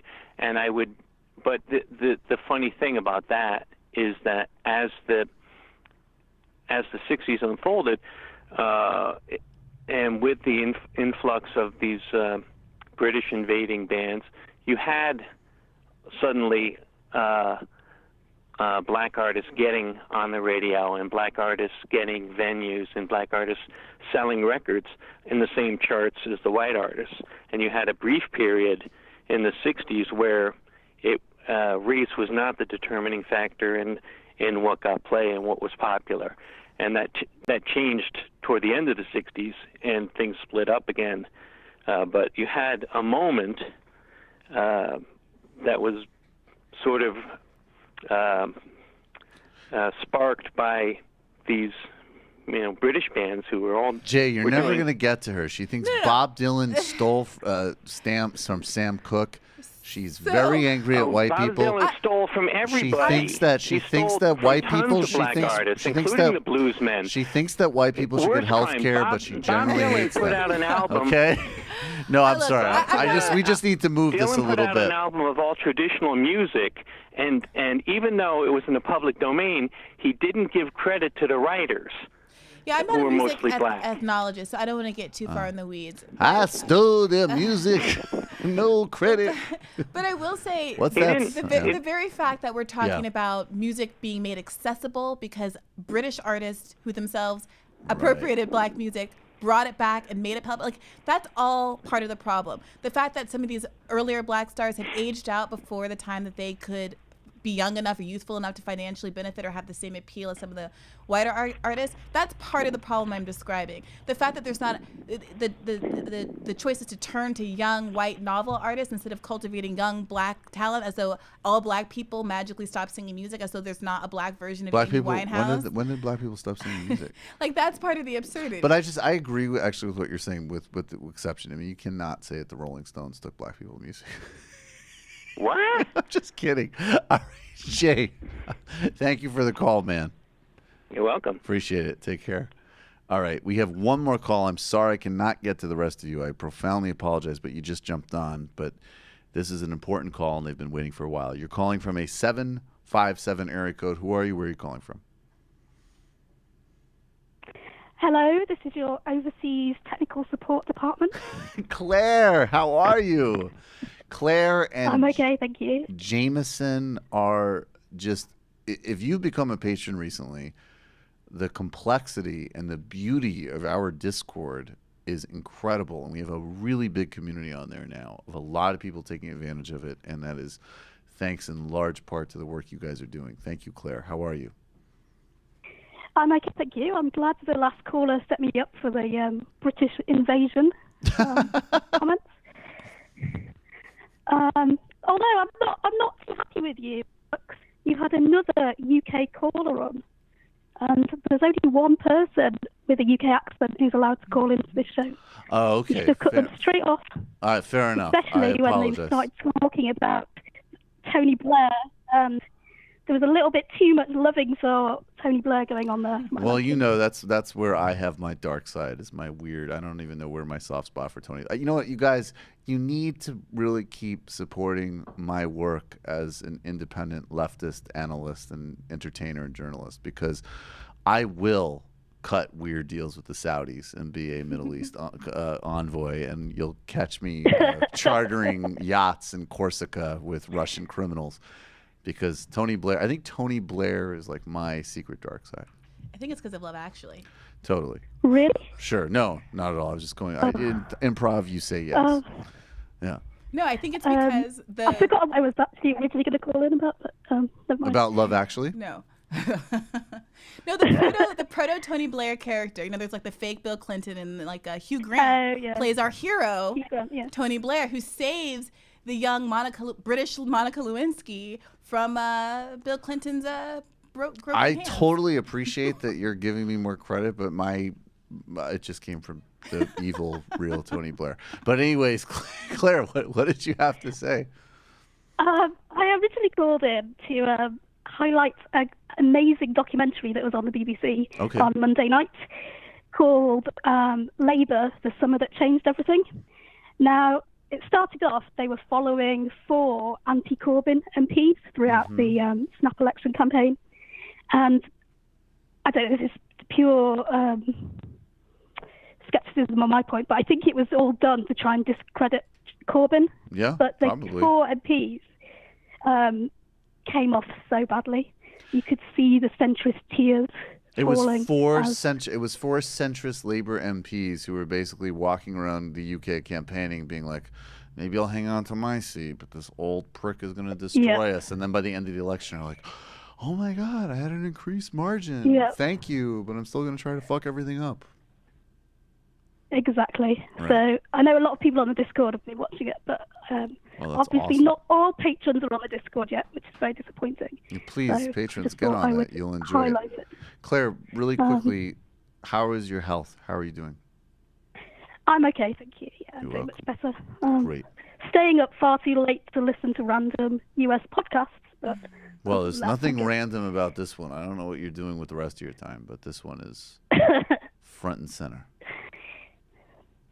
Cool. Anyway, good show as usual. I have issues with Mr. Proctor and his genetics explanations, but I will save that rant for another day. Oh, really? Okay. Well, yeah. Give me that rant another day. I look forward to it.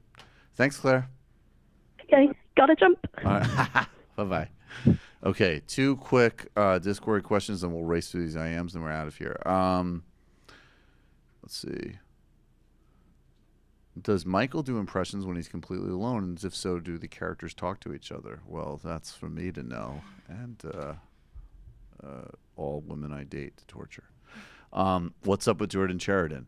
The only reason I read that question from the Discord is because a patron asked it, and I just wanted the opportunity to be like, "Hi, this is Jordan Sheridan for DYT Politics. It's time for the Truth Against the Machine hot dog party at the La Quinta Inn." Have you followed this Jordan thing at all? I did. I read both of his Medium posts on the subject. I can't claim to have much familiarity with him before this. Yeah, I don't. I mean, I guess just for patrons, I'm just gonna make. There's only really honestly one comment, and I haven't looked into it very deeply. And to be really blunt with you, I probably won't. But there's a much more narrow reality here to any like broader look, if Jordan actually committed an act of sexual assault, then my view is that like that's a criminal matter and that's a question of public safety, and that's a very serious.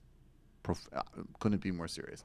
If he did not, and he's being falsely accused, and I'm really not going to, comment on this one way or another because I simply do not know enough.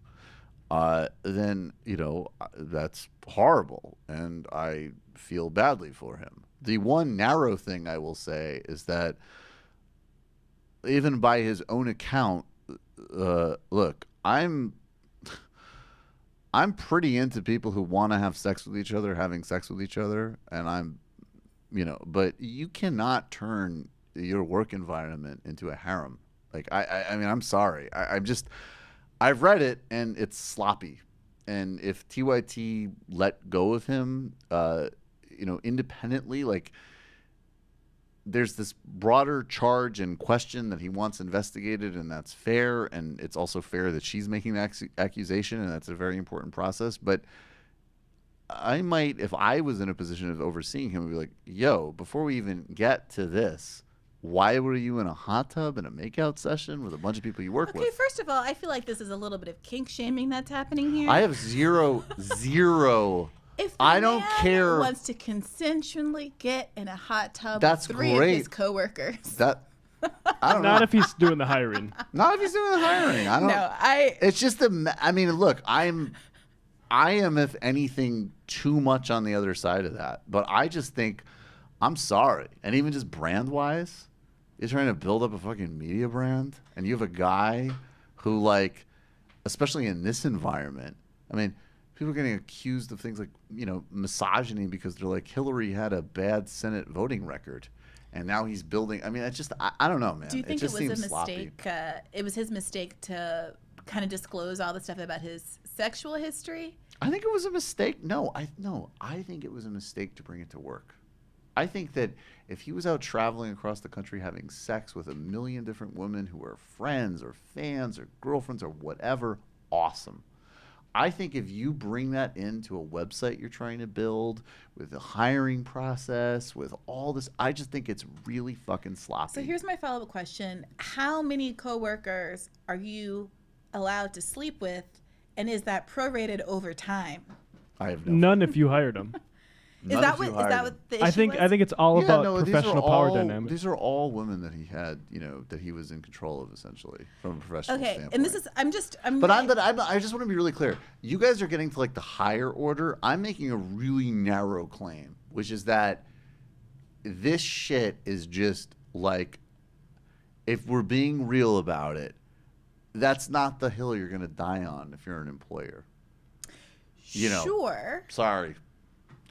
I don't think it's categorically wrong that somebody have a romantic relationship at work. No, I mean, don't. The reality is that people do it all the time. And I feel like I'm only pushing this point because I think this is one of the interesting things about this whole Me Too movement. Right. Is that, and mixed up with all of this, there are also, somebody had a really like shitty take today, which is like, they said like I'm really sorry for all the people who, you know, given all this Me Too stuff and like no one being allowed to hook up at work, all the people who wouldn't be born today if their parents had never like if their dad had never like hit on their secretary. That is the most wait. Yeah. Oh, Pat Horitz. Pat Horitz is like clearly like furiously masturbating at work to generations of interns that he was too out of shape to sexually harass.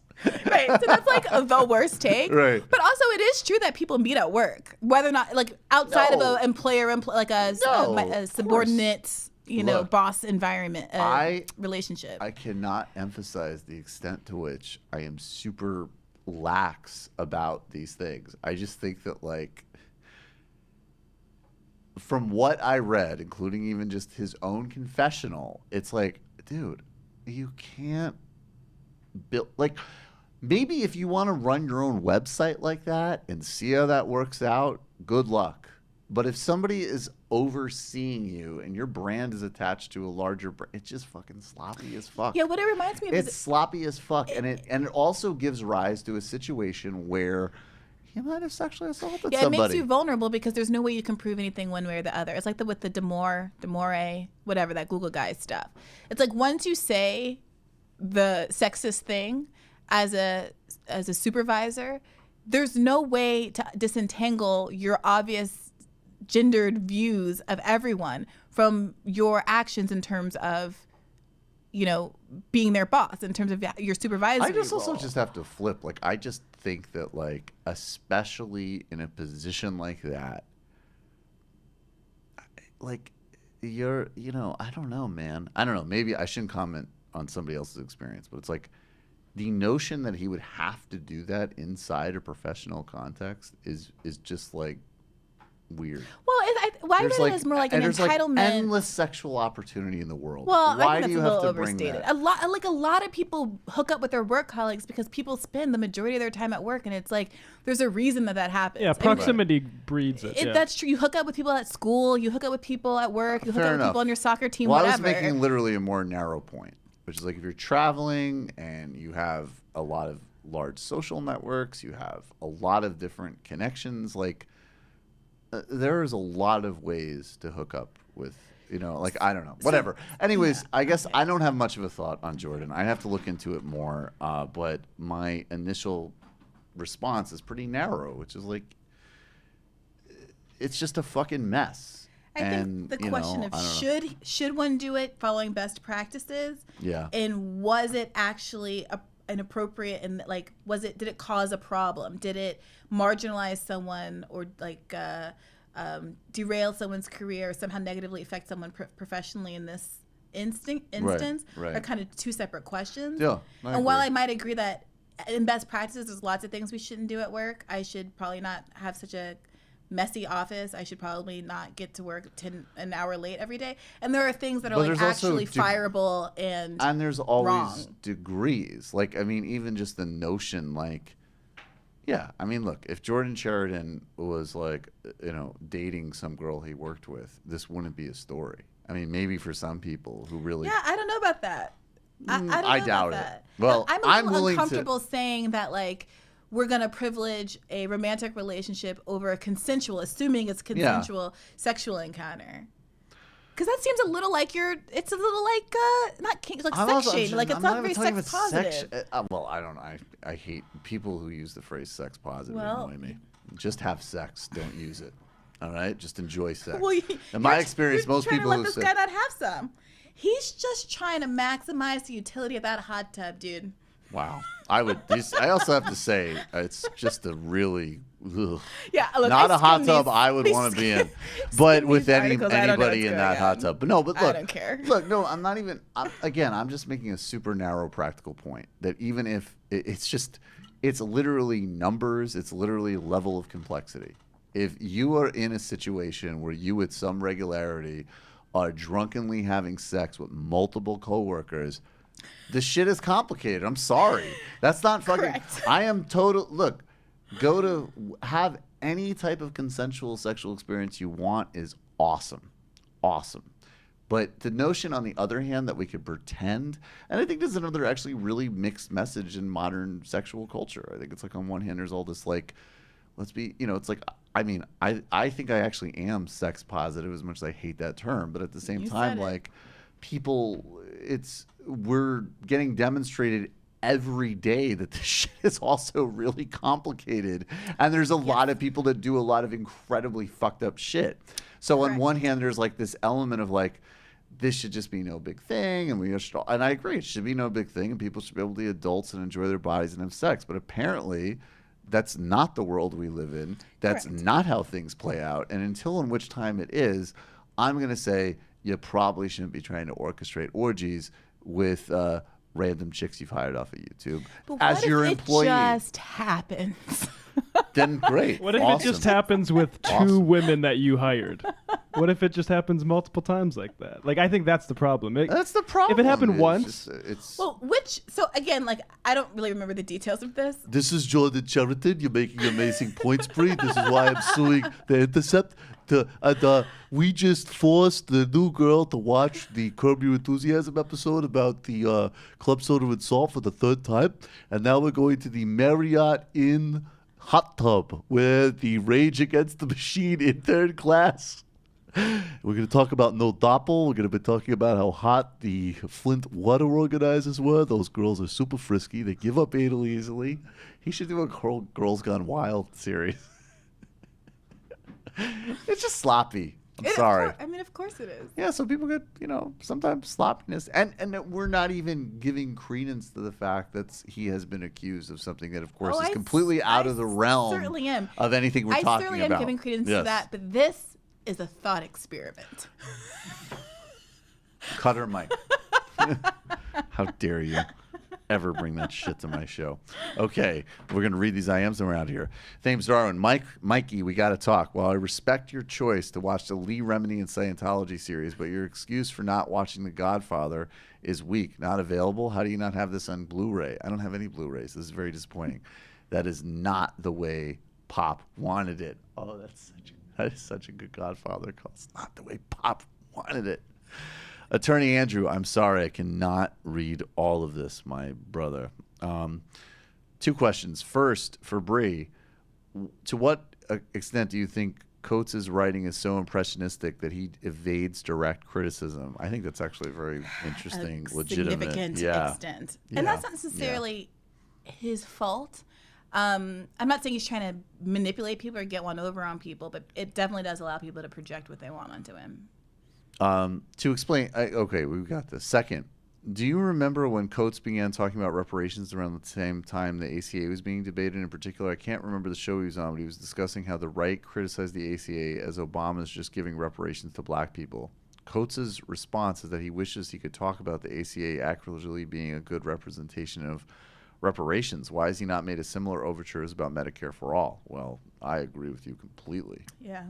I mean, that was another thing that was so maddening about the campaign was that, and of course, and they did all this, nonsense. And of course, it's not like Hillary, as my line was always, where's Hillary's Marcus Garvey section of her website to use this to attack Bernie. And then, of course, in actuality, Bernie's program would have enormous effects for, not nearly enough, but the by far the realest effects in addressing significant racial distribution to the black community since ever. Yeah, but of course it was because Bernie didn't say like we are intersectional. He can go fuck himself. People really were on some heavy stupid right there. Lewis from Texas. To Bree, voting for Trump wasn't like shaking an 8-ball and seeing what you get. Smart people knew exactly what we get with Trump. Ask Michael, the only dum-dums who didn't were Jimmy Dore. I don't agree with that at all. I think normal voters... Sorry? I don't think people are nearly as plugged in as the average Majority Reporter Michael Brooks show listener is. Like, if we're calling that dumb... then like it's 90% of the population. No, that's the distinction that I would make just before Bree will answer it more fully than me. But I just want to say, like, when I'm using phrases like that, I am never trying to talk about what I would deem to be some type of quote unquote normal voter. I will criticize them if I think it's justified. But when I use phrases like dumb left, I'm talking about people with platforms and people who have enough information to know better to not make a stupid false equivalency argument.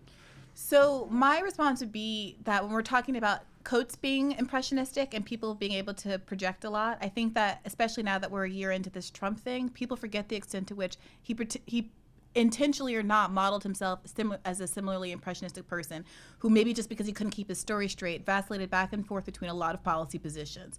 He talked a lot about not wanting people to die in the streets, and I'm not going to cut various social welfare programs, and I'm for abortion and I'm against abortion. It doesn't matter. Easy. It doesn't matter. No, but for people like us, there's no excuse. It doesn't. No.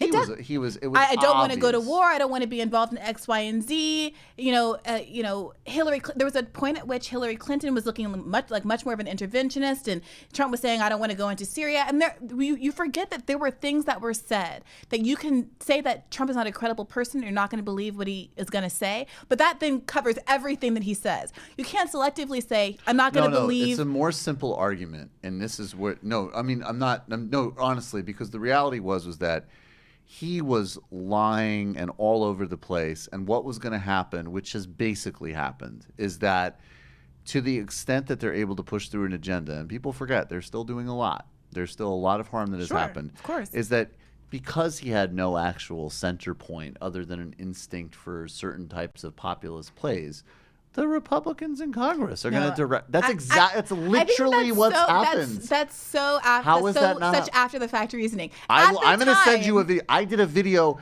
in the summer. That's fine. As soon as Trump. I didn't predict. I knew because it was obvious. What other scenario?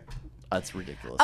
Trump is going to become president and secretly be come on, be real. So a lot of people, including people in the Republican establishment, had a lot of uncertainty about the extent to which Trump was actually going to listen to him. Well, and Trump didn't. is foiling a lot of what would be their ideal plans right now just because he's so ignorant and can't keep his mouth in his pants. So I think that for anybody to pretend that they had a complete and total read on everything that Trump is going to do, Trump has continued to be predictably unpredictable to a certain extent.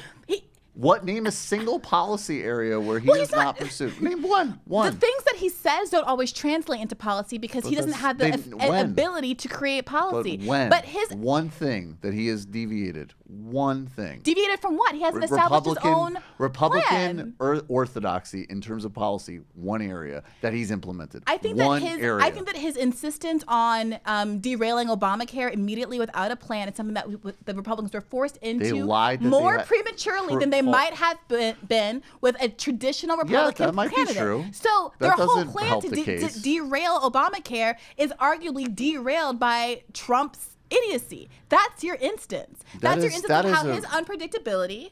That would be true relative to Jeb Bush, not to Hillary Clinton. Yes, that's what we're talking about. No, that's not what we're talking about. Of course it is. We're talking, by the way, they also said, and Paul Ryan said at the same, they all said that they had a plan, and they've been campaigning since 2010 that they would repeal Obamacare within a matter of weeks of getting into power. Okay, so I don't want to disclose more than I should, but I am in a position where I overhear a major Republican donor's conversations often. And I listened through the whole election season of him becoming increasingly insecure about the extent to which, the candidate he wanted fell by the wayside, then his second place, his third place, his fourth place, until he got down to Trump. And there was a lot of anxiety about whether or not he was actually going to fall in line. This is a legitimate phenomenon. And the extent to which it's legitimate he's okay. He doesn't have to worry. Open. He doesn't have to worry. But to pretend like anyone knew exactly what Trump is going to do I did. is incredibly hubristic. No, I did. Not. Nobody knew anything for certain. I don't know anything. Bernie Sanders might have governed like Tony Blair. I don't know anything for certain. You can have your predictions, but the whole point is that he threw the entire system.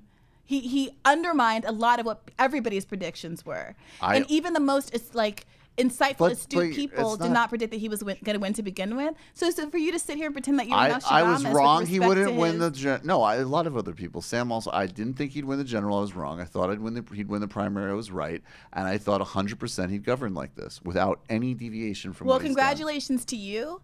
And I guess that means something, I don't know what, because millions of Americans thought otherwise. And millions of Americans, again, is different than us. Us are different. No, the question was about voters. No, I made a distinction. If you were in a position to make to do commentary, because he's referring to me calling people dum-dums. And I'm saying, like, if Jimmy Dore is going out there being like, it will be a fucking revolution, Jimmy Dore was being stupid and irresponsible from the perspective of someone who had a platform. From millions of people making the types of day in and day out decisions, I have more sympathy for what you're saying. But if you're in a position of actually following politics and understanding how the system works, it was a grossly stupid and negligent thing to think that Trump would be otherwise than he's been in terms of reality. I disagree. And I think that it is hindsight and kind of hubris. But you think I'm lying to you? Like, I literally said these things. I'm not invested in your particular point of view and what your opinion was. I'm invested in what a reasonable person who's not you might have come to. And I think that it is it ignores the reality of the phenomenon that was Trump to pretend that there wasn't a degree of uncertainty. And even if there was only a 10, 20% fringe chance that he might buck the establishment, that he might be an outsider candidate, that's obviously what motivated a lot of people to throw their hat in the ring, because any marginal chance that he would depart from the status quo was enough for people to hang their hat on and have to go home. I get that for that small margin, but if you were in a position to understand and see and really seriously follow what was happening and understand him, you would know that was not going to happen. If you have all the insight and all the understanding in the world, then I don't. I mean, can I Trump, it was obvious. Yeah, sorry. Sorry. So I think I viewed Trump's opportunistic, Iraq war bashing and healthcare stuff, and we're not going to cut any of these programs, as that's what a fascist is, opportunistically using the playing field. And I knew that at the time. Like, I knew that that's what they were doing. I'm not saying that. I cheered when Trump said that shit about George Bush. It was great. I mean, but generally, I think it's not Trump that was ever going to set policy, just like it's not going to be a president.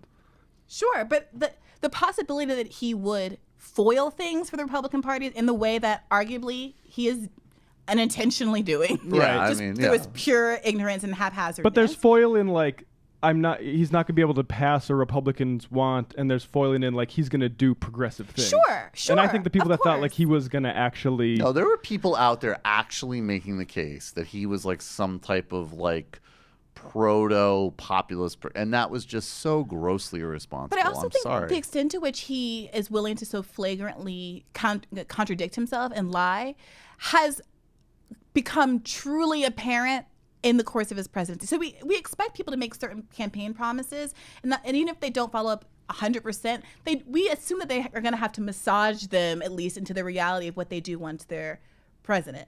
And even if it was only massaging only gets you so far. Massaging doesn't get you from, I will never disrupt the social safety net, to we're ending the social safety net tomorrow. It gets you to, we're going to cut funding and maybe downsize some of these programs and pretend that it's going to be compensated in these other ways, but I'm not really going to follow through.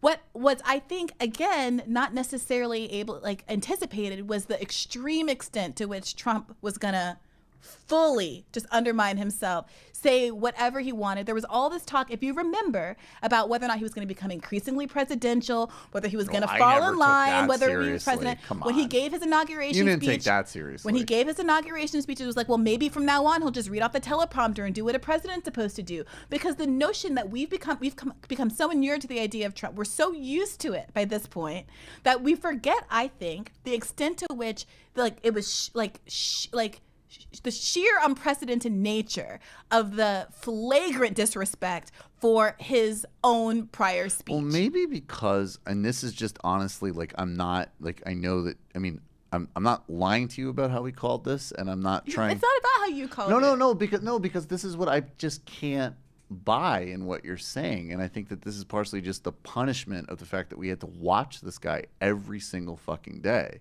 That by the time we were even wrapping up the Republican primary, it was, and also if you read in the article, if you read Trump University, it's this is how this guy operates. He doesn't take anything he takes words seriously. He is totally emotionally and psychologically incapable of controlling himself. So to me, when people were talking in the transition about him becoming presidential, to me that was just okay, these are just liberals having a weird psychological defense mechanism. Oh, it wasn't just liberals. Republicans were hoping against all hope that he would become more presidential. Sure, but they were more invested in it than we were.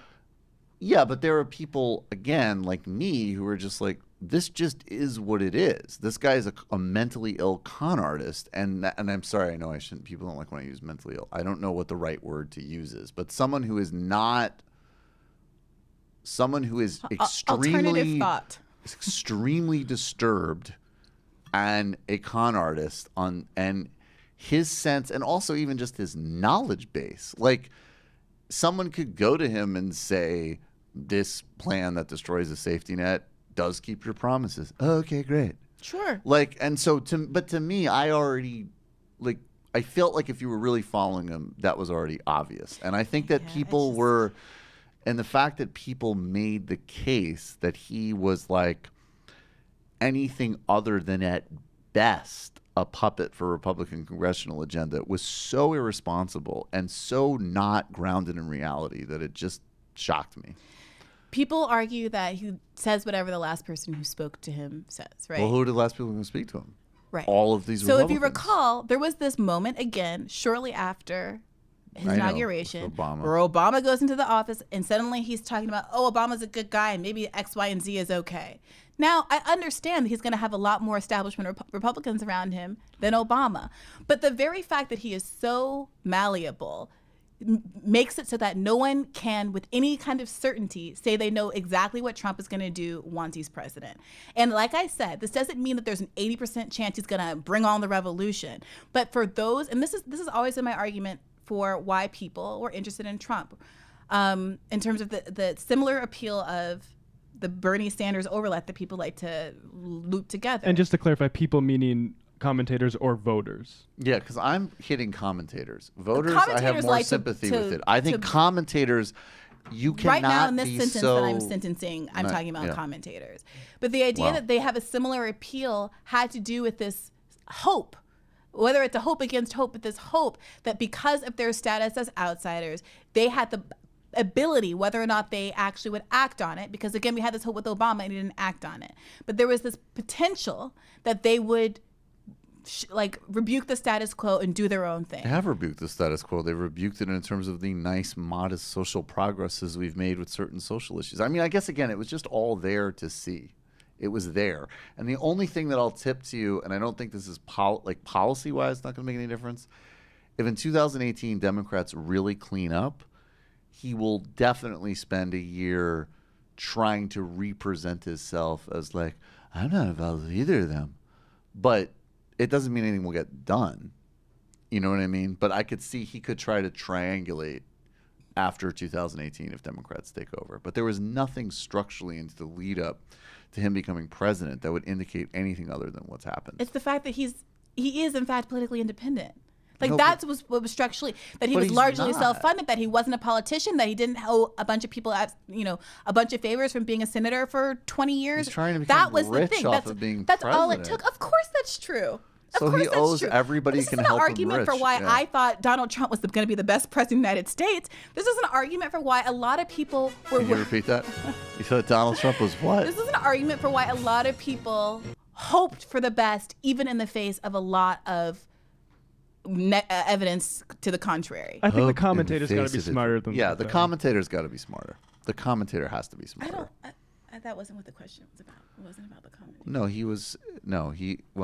It was actually about both, but I'm going to read the second part of his comment now. P.S. Most people work in environments different from TYT, so people can date their coworkers because they spend the whole day in the office. But Jordan, coworkers aren't that bad. It's when you are involved in hiring and firing. But Jordan is traveling reporter. He has plenty of other opportunities. That's kind of what I was saying. And Michael spends 3 hours a day in an office, the rest at yoga class. So not your typical work day. There's some truth to that. All right, the final IM of this incredibly amazing, it's been passionate, it's been intellectual, it's been Steven Seagal. Are you pissed? No, of course not. Okay, I thought you glared at me for a second. No, but I'm a sensitive Leo. I'm a sensitive Leo. I know. This is part of the fusion. Ryan's Cole. Pat Boone is still alive. So you'll have to spit in his face. Since the only American music worth listening to comes out of African American culture, what is the alt-right going to listen to? Oompa barbershop quartets? So my brother really likes Enya.